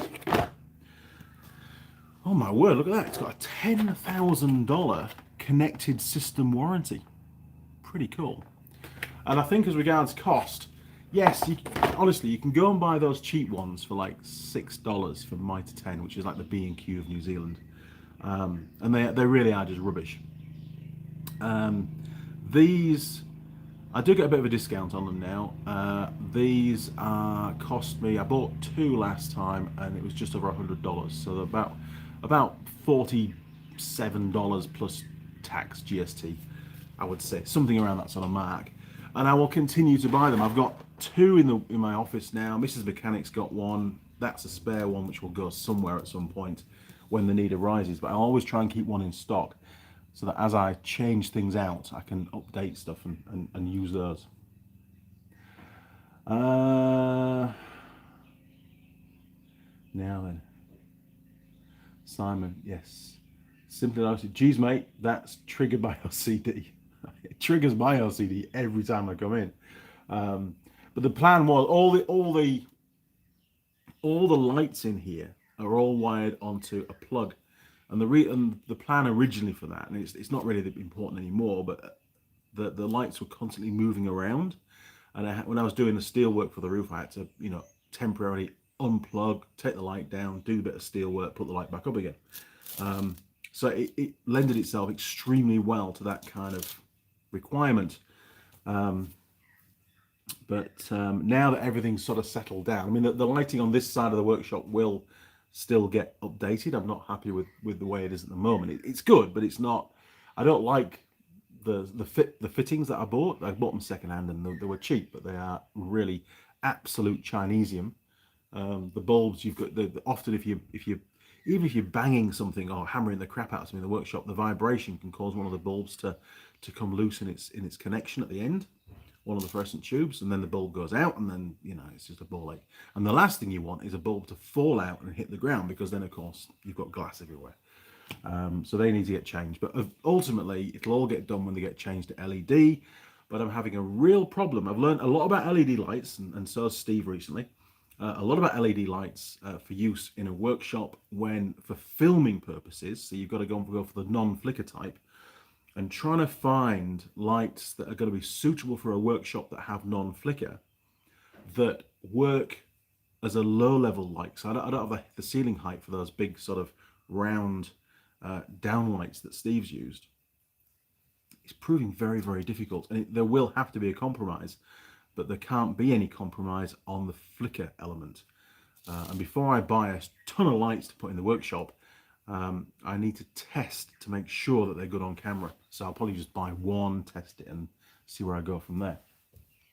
But it's still on the cards, and it will still get done. But as you can see at the moment, I mean, I can't see any kind of flicker on the camera, and there's actually quite a lot of light in the shot. I think the trick is on these lights, what most of the light that you see is the reflection of the light. You're not seeing the bulb directly, so it sort of mitigates the problem a little bit. Simon, not a lot of B&Qs left in the UK. Really? B&Q is a great place. That's very sad. Brandon Culver, have you found having a lathe in the shop useful? Do you have a milling machine as well? Having a lathe in the shop is incredibly useful. I often use it just for cleaning stuff up. I make my own bushes. I actually do a little bit of machining work for people now and again as well. I would never be without the lathe. I bought it, I don't know, about 10, 11 years ago. Had one in the UK as well. Would never be without a lathe. And it wasn't that expensive. I only paid for that one. I paid 1,500 New Zealand dollars. It came out of a school up near Warkworth. And I probably spent more than that, again, on tooling and tool holders and other bits and pieces. But I still wouldn't be without it. And it's earned its overall cost many times over. It's a real asset to the workshop, to be honest. Do I have a milling machine? No, I don't. Do I want one? Yes, I do. Where will it fit in the workshop? I have no idea. But yes, I would love a milling machine. I've got another job to do, again, a repeat order which only came in last week for some more suspension braces, and they have a cutout in them which would be perfect and really easy to do on a milling machine. Without it, they're an absolute ball ache to do because they've got to be quite accurate as well. It takes a lot of time to do them, just grinding them out, which is a bit pants, and then you've got to, you know, manually file them to get them to the right size, and it does take a lot of time. I can't get them laser cut because they're really long and quite narrow, and if they're laser cut, the heat distorts the steel and they have to be dead flat. So laser cutting is not an option. Could maybe get them water cut. That's an option. Still got the CNC file, the CAD file. So maybe going to explore that next week. But again, I've got to see what the cost is. So hopefully, Brandon, that's answered your question on that one. Mike Adams, your lighting setup looks similar to mine. I have 12 LED 3,500 lumen lights with 4 of them hooked up to power strips screwed to the ceiling. See? Genius. It's exactly how I do it. The Harbor Freight, now Harbor Freight here in the States have made the LED lights 3,500 to 5,500 lumens that are linkable. That's cool. I like the 5,000, sorry, you're talking about lumens. As regards heat range, because there's a heat range for LEDs as well, I think 6,000 is really bright, like a really white light, great for like offices and stuff. And if you go down to like a 4,000 or 3,500, it's more. This is the heat rating, and the warmth rating, I think it's called. Then it's a much more of a soft light, better for in houses and stuff. Well, here in the workshop, I want to go for about a 5,000, and 5,000 is a really odd one to source, not easy to get hold of, and that's one of the problems that a number of suppliers that I've contacted just can't supply. They could make the lamps up, but there was a minimum order of 300, and I really don't need 300. I need about 20 at the most, really. So 300 is way out of budget and is not going to happen. And even then, I don't know if they're going to meet the criteria because I can't test them until I can't just order one, you know. So it's a bit of a gamble. I'm not prepared to take that risk.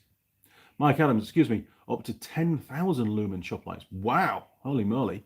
Simon Raw, having a lathe is awesome. When something breaks on a Sunday afternoon, being able to make a part saves the day. It does. And I mean, I made up those bushes for the DR200 and it's now mint. There is no play whatsoever in the rear swing arm, and that's how it should be. And both the genuine Suzuki parts and the All Balls kit, they were rubbish, to be honest. You put them in, there was still quite a lot of side movement on the rear swing arm, which I wasn't happy with. Steve, mine are 5,000. If I remember right, this also ensures even lighting when the sun is shining through the roof glass. That's a good point because you've got a lot of natural light. I don't have any natural light in here, and I deliberately, I mean, there is one window, but there's a lot of stuff in front of it, and it looks out onto another shed, so there's not that much that comes in.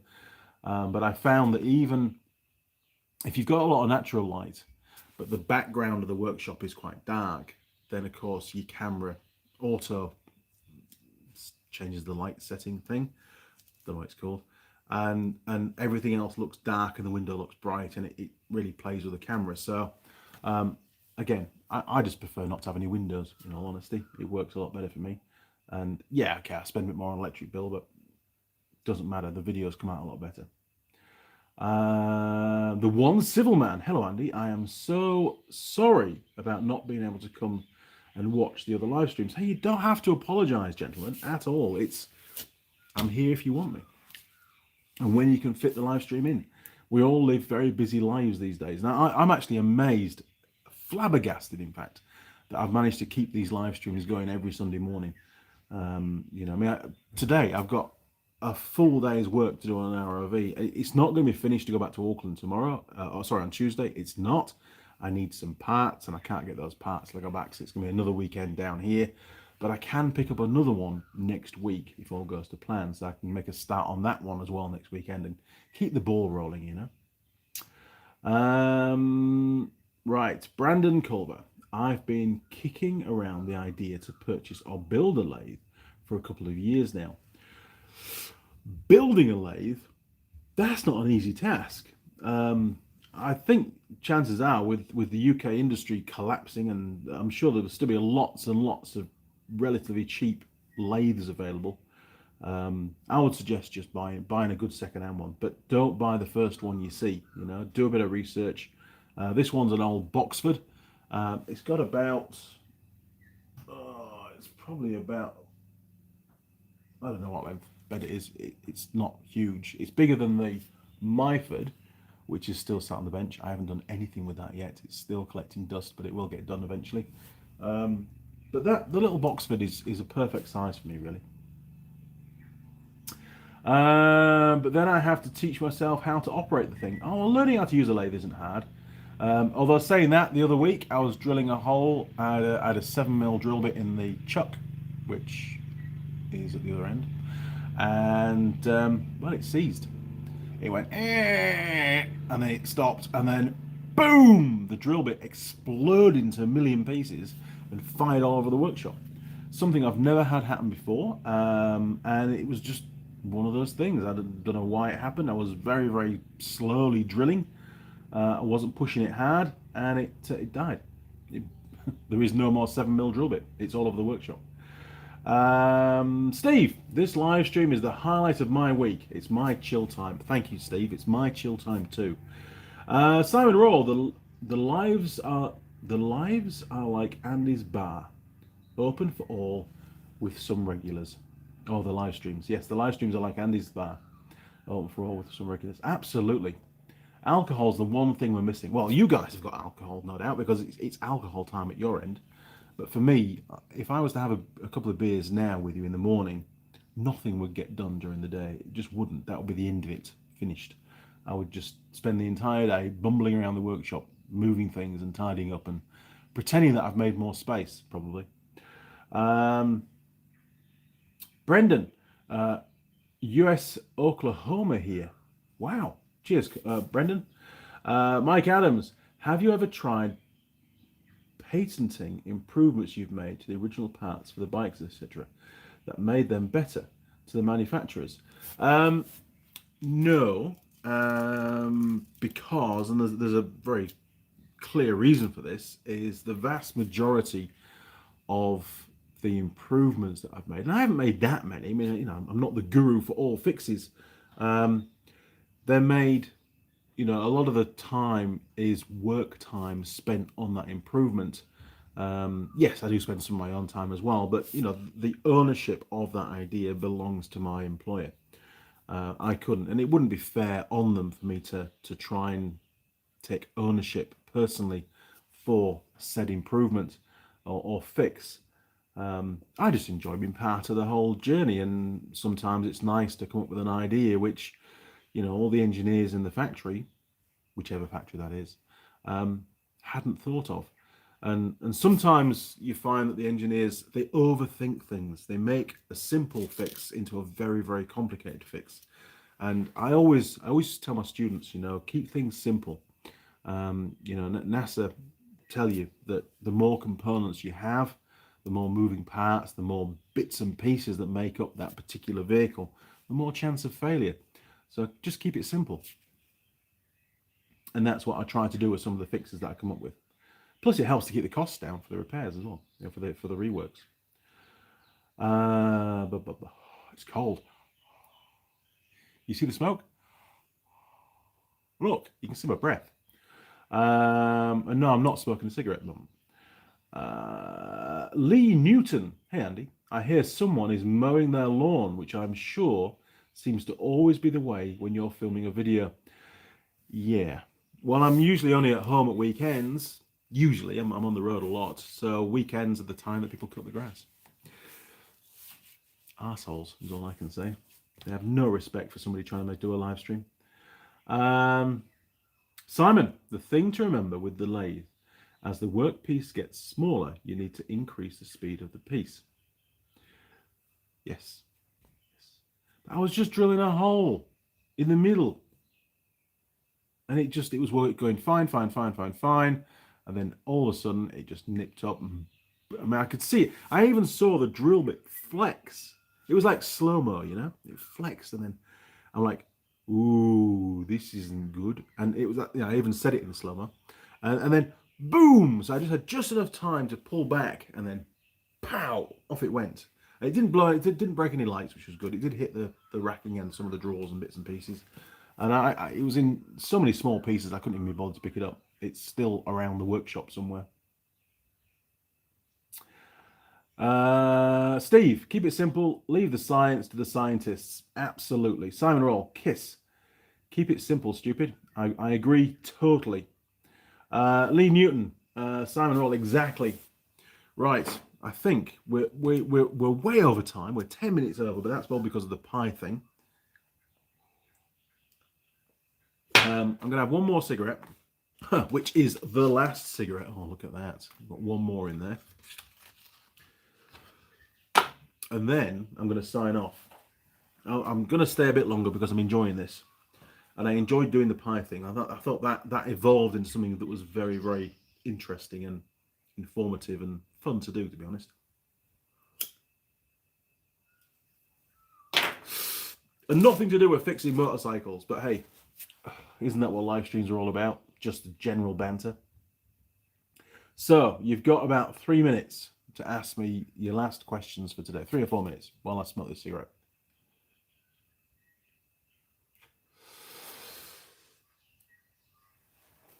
So I'm just looking around in the screen and we've got the old CT110. That video's done pretty well, actually. I was very impressed by the amount of time. Those that have YouTube channels will know this. It's the audience retention percentage. And when it first went out, it was getting about 32% retention. And it was a long video. It's about an hour and 45 minutes long, which, you know, I always try not to make the videos really long because that cuts down a lot on the views. Shorter videos tend to get a lot more views, but, you know, this YouTube channel is not all about getting views and making revenue. It's about trying to pass on the knowledge. And, you know, we came across that carburetor on the bike that was in a terrible state, so I had to clean that out. And I thought that was quite a valid part of getting the bike running. And as it turned out, you know, the carb was lovely. It was brilliant by the end of it. As soon as it started and came off choke, it just sat there and idled. I was very surprised, actually. I was pleased and surprised. You know, the air, I mean, what's the bike being used for? It was full of mud. I mean, clearly it's been probably used as a field bike around a farm by a couple of kids before it was finally parked up because maybe it ran out of fuel, or I don't know, maybe something happened to stop them using it. Maybe the brakes all seized up. I just don't know that yet. I've not even tried to use the brakes. But I do like getting, you know, old bikes, especially ones that have been parked up for decades or however long, you know, just abandoned and neglected and left and discarded as scrap.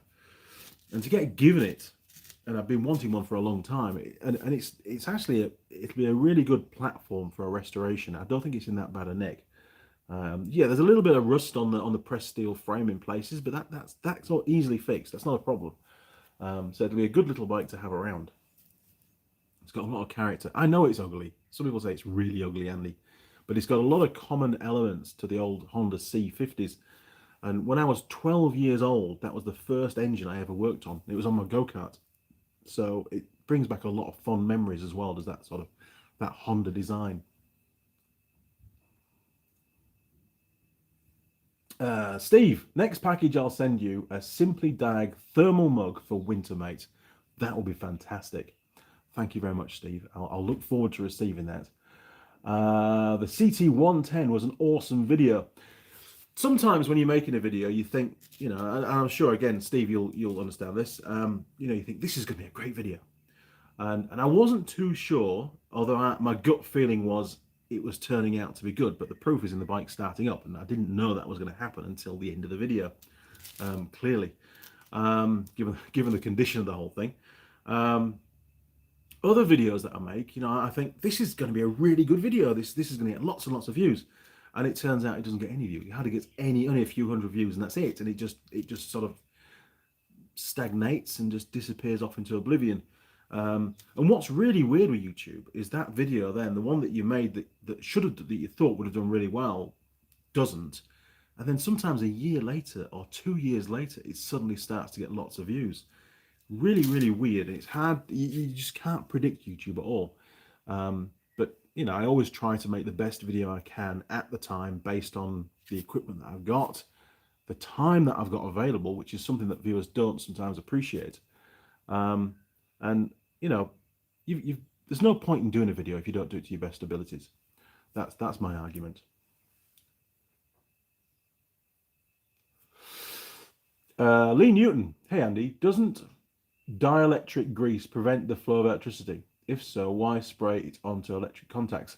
I think it helps to prevent moisture ingress, and it is designed to go on electrical contacts. That's my understanding. I'm pretty sure it'll actually wear off the actual contact itself and protect all the rest of it. Simon, when is your sonic cleaner arriving? I haven't ordered one yet. You could recommend a good brand to me, though, if you want. I am in the market for a sonic cleaner. Brandon Culver, are there many American-made cars there in Zealand? I have been to Australia, but never to Zealand. There is quite a lot of muscle cars and old American cars here. They do what they call the beach hop here in New Zealand once a year. And that's usually when all the old American cars come out and play, basically. They do quite a few car shows as well, although not recently, obviously because of the COVID stuff. But again, there's lots of really well restored American muscle cars and just some amazing stuff, in all honesty. It's really good to go to those shows and have a wander around and see the amount of work and time and effort that people have put into restoring the old cars. Do you see any on the road every day, just as a daily runner? Not really, not so much, to be honest. They tend to be, you know, a Sunday car.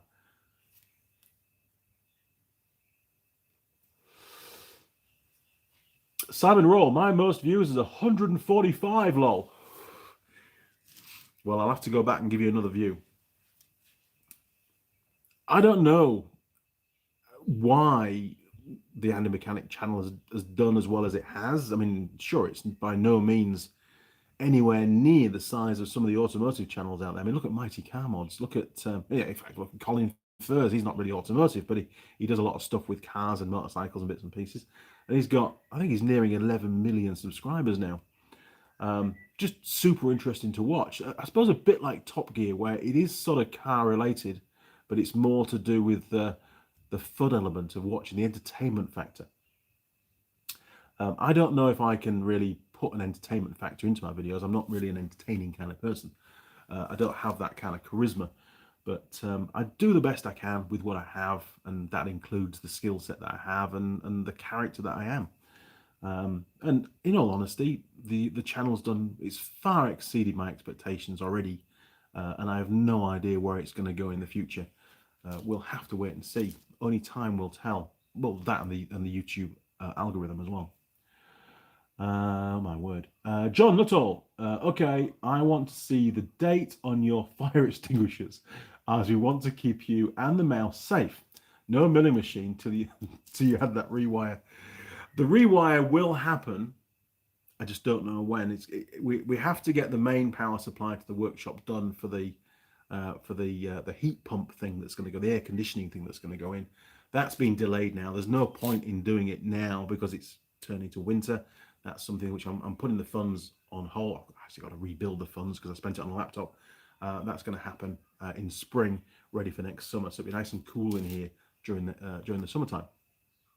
As regards coldness, it just makes you work a bit faster, I think. You know, wear a jumper, it's not a problem. But yes, fire extinguishers are probably way out of date, in all honesty. They were fire extinguishers that we bought to go on our trail bikes when we did a trail, me and Ben, quite a few years ago. They're a compulsory thing when you go riding in the bush on some trails.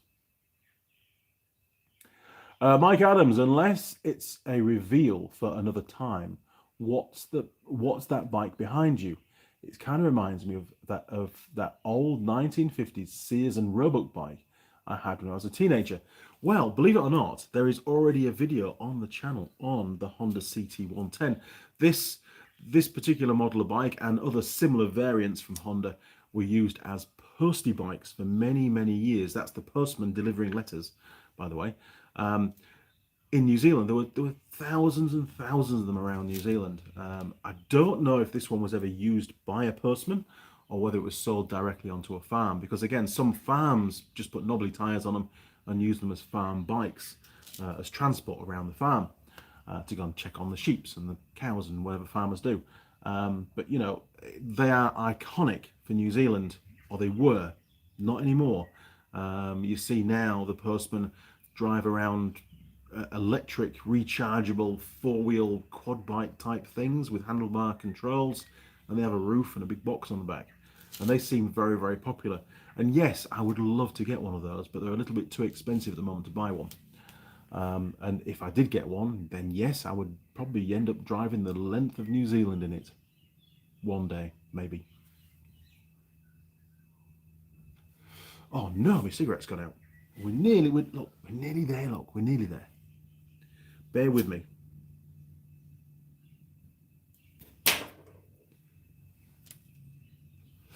Much better. Right. Simon, mine just off Amazon. It's more the fluid you use that does the trick. Right. I'll bear that in mind. Lee Newton. I need to know what fluid to use. Lee Newton. And a mechanic. Makes sense what you said about the dielectric grease. Thank you. Well, that's how, I mean, I'm not a scientist. I just know to put it on electrical contacts, and it does good stuff. So I'm told. Seems to work. Lee Newton, and a mechanic, did you keep the UK power sockets? We did. I don't have enough to do my workshop. We're back. We're back. We had a bit of a glitch in the matrix there. It said reconnecting. In fact, you're not even on charge, but I think you'll be all right. Original plan was, I was very mindset on when I do my workshop properly, I'm going to have all UK sockets and everything be wired up with UK plugs, which will have separate fuses. That was the plan. Is that still going to happen? I don't know. Now that I've found those particular multi-boards, the fact that the plugs actually stay in properly, then maybe, just maybe, I'll concede and just go with the New Zealand standards.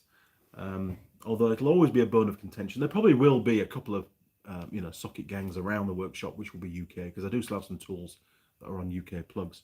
And so does Mr. Mechanic, actually, in a craft room. She does a lot of crafting, and she has 2 or 3 multi-boards with English plugs on them. Brendan Colvo, what's a fire extinguisher, lol? I have them. I never can find them when I need them. I just run, to be honest. Connor K, American cars in Portugal. Some old restored muscle cars, but typically seen at the car shows, not on the road daily. You can see the occasional Jeep Cherokee on the roads, but they have Italian engines. Wow. Jim Haynes. Are the supply lines getting better in New Zealand as in the US? Items seem to be running out. For sure, a lot of items are on back order. More and more items are falling into being what's called factory back order, where the factory, well, there's no stock in any warehouses, and the factories don't even know when they're going to produce that particular part again. It's becoming a real problem, and it's going to get a lot worse, I believe, before it gets better. It's a crippling situation, to be honest. Very long lead times to get parts anyway, even if you can get them. And we're seeing that with both the 2 projects that I'm doing at the moment. It's really, they've both sort of fallen flat on their face at the moment, for many different reasons, not just parts supply. I'll be very, very happy when both those 2 projects are finished and I can move on to things like the CT110. But before I even do that, I've got to do Jared's buggy. I've got to get on with that. I've got all the steel here. I've got the pipe bender. I've got the MIG. I've just got to have the time. And I don't want to start it. I just want to start it and do it in one hit. I don't want to keep stop starting with that one. So, where are we at now? Steve, my top video is 127,000 views all time. Some channels got those views in the first hour. I know, you watch one of Ivan's videos or one of Erico's videos, or even Eric the car guy as well, you know, and Engineering Explained, and you know, they Mighty Car Mods, they get massive views very, very early on. And yeah, okay, it's sometimes a little bit disheartening when you see a video in the first hour only get 50 views, but it's not the end of the world, you know. Those that want to watch it will watch it. And is it something that I'm doing wrong? Maybe it is. I don't know, but I can't change the way I do videos too much because then it can alienate the current subscribers and the current viewers. So if you do make any changes, they have to be quite subtle changes over a reasonable period of time. But I am hoping that my videos are getting better quality and better content. It just sometimes a bit hit and miss. You know, if you're doing an autopsy or something, or a repair to something, you don't really know. Well, you have no idea, to be honest, what the outcome is going to be or how long the video is going to be because you don't know how much work's involved. You just go down that rabbit hole and see where you end up, and that's part of the fun of doing the video. I think taking you on a journey. John Nuttall, Brandon, they are used to hold fire doors open. I have to get some bigger ones for that. Simon, UK sockets are better. They have shuttering in them. I know they're better, Simon. I do. I really only want UK ones, but the palaver of getting them from the UK, getting them shipped over here, and that's if I can find a supplier that would export. I don't know whether they do that or not. We'll see. Simon, you don't have an RD350 engine for the buggy though. I don't. I do have. Well, actually, I don't, but Ben does. Ben's got quite a few RD350 and RD250 engines. He's got TDR 250 power valve engines as well for his bike. He's got lots of engines, but there is no way that I could put one of those engines in this buggy. It's going to be driven by children. And I think even Jared was still a bit dubious about me putting a DR200 four-stroke engine in there, which I think will be perfect. But, you know, it's going to have a lot more performance than the original Briggs & Stratton type lawnmower engine that it had in it. But I've assured him that we can maybe just lock out a couple of the gears so they've got to stay in first and maybe second, and that's all they can have. We'll plan something. We'll work it out. Steve, nothing wrong with your content, mate. They're very clear and perfect for your target audience. Thank you. I do appreciate that. Sometimes you do question yourself, and I'm sure you do the same thing, Steve. You know, when you watch your own videos back, and you know, not immediately, but maybe a year later or 2 years later, and you go, you know, and you try and compare that video to the ones that you're doing now, and are they better? And personally, I think that they are. Lee Newton, Andy Mechanic, you being consistent will be and is part of the reason you've been successful on YouTube. Well, thank you for that. I hope the deviation to pie tasting isn't going to spoil some of the viewership. It is only a little aspect that I've introduced to the channel. I don't want it to become a complete culinary channel from automotive, but I think it's just a bit of fun, and hopefully most viewers will see that. And in the main, it's only going to be on live streams. Mainly, there might be the odd edited video if it's, like I said before, if there's no internet where I'm doing that on location, then it'll have to be filmed. But you know, we'll see how things pan out. If I get lots of complaints about what the hell am I watching, why am I watching this guy eating a pie on a Sunday morning rather than fixing a motorcycle, then you know, maybe I've got to review it. Steve, same as mine. They suit my audience and purpose. I'm very happy with the impact they have on my viewers. I must admit, one of the enlightening things that I get, that I see on a regular basis, are the comments, and I very, very rarely ever get any negative comments or derogatory comments towards the Tool Girls. You know, it's always, everything's very proactive, and I really, really like that, and it's that kind of feedback because, you know, if you get a lot of negative feedback, it can be quite demoralizing. And sure, there are the odd comment does pop up, but I'm pretty quick to delete it, to be honest. I don't want any kind of negative aspect within the comments. Sure, constructive criticism is a very different thing. I'm sure you know the difference. Now then, Simon, stopping the slide in the carb, fully opening will keep the buggy engine power low and easy to do. Yes, maybe some kind of throttle stop. Maybe just even on the throttle pedal on the buggy itself with a limiting screw. That's a very good idea, actually, Simon. Good job. Again, keep it simple. Best way to do it. I'm pleased that we want to try and I want to try and keep the gears and have the clutch being used, because that's going to teach the kids how to use a clutch and what different gears do and why we have different ratios. Over here in New Zealand, the vast majority of drivers drive automatic cars, and they have no idea. It just goes when they put the foot on the throttle, and that's it. They just have no idea what a gearbox is for. John Nuttall. Oh, sorry, Lee Newton. Who ate all the pies? Well, I ate the last one, and there was only one today, and I won't be having any more pies today. And I'll do my very best not to have a pie tomorrow. I really could do with a pie break. John Nuttall. Is the pie thing tax deductible? My tax man says only 6 a week. Very, very good point, John. I better check with my accountant if I had one.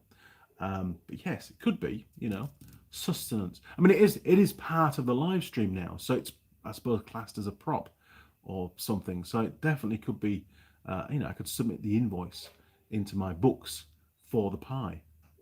Great idea. Free pies. I like that. Okay, crew, cigarettes are all gone. Pie is done. We've got the scores on the board. The total will get finalized. Heartburn factor? Nothing yet. So it might do okay. But I'll leave it another couple of hours and then I'll fill that bit in. And next week, hopefully, if all goes to plan, I'll have those little magnetic strips to go on the cupboard, and we can start to make a lead table on the Tool Girl cupboard for New Zealand pies. Should be fun. Okay, crew. Well, that's the end of the live stream. We've run on to 2 hours today. 2 hours of live stream. How do we manage that? It's incredible. We talk about all sorts of stuff, but it's always constantly engaging, and that's what I like about it. Last couple of comments. Oh my word, there's a few coming through. Connor K, the pie rating thing is fine. Old Top Gear didn't always focus on cars, and they had a lot of success. You already have your built-in fan base, car and bike guys as well. Thank you, Connor. I appreciate the support there. Simon, small bit of plastic pipe. A small bit of plastic pipe in the slide will stop it opening and keep the needle low. Copy that. I'm tempted to do a throttle stop screw on the throttle pedal though. That would do the same thing. And then Jared can easily adjust it infinitely to wherever he wants it. Because he might want to jump on the buggy and have full power, Lee Newton, definitely worth claiming for expenses. Yes, I think so. Steve, great stream, mate. Have an awesome week. Everyone, thank you, Steve. Take care and enjoy your new workshop. Looking forward to your next live stream. And have you got your calendar on the right month? There's a question for you. Brandon Culver, have you ever replaced the lower control arm bushings on a Nissan D21 4x4? I owned a Nissan D21 double cab in the UK.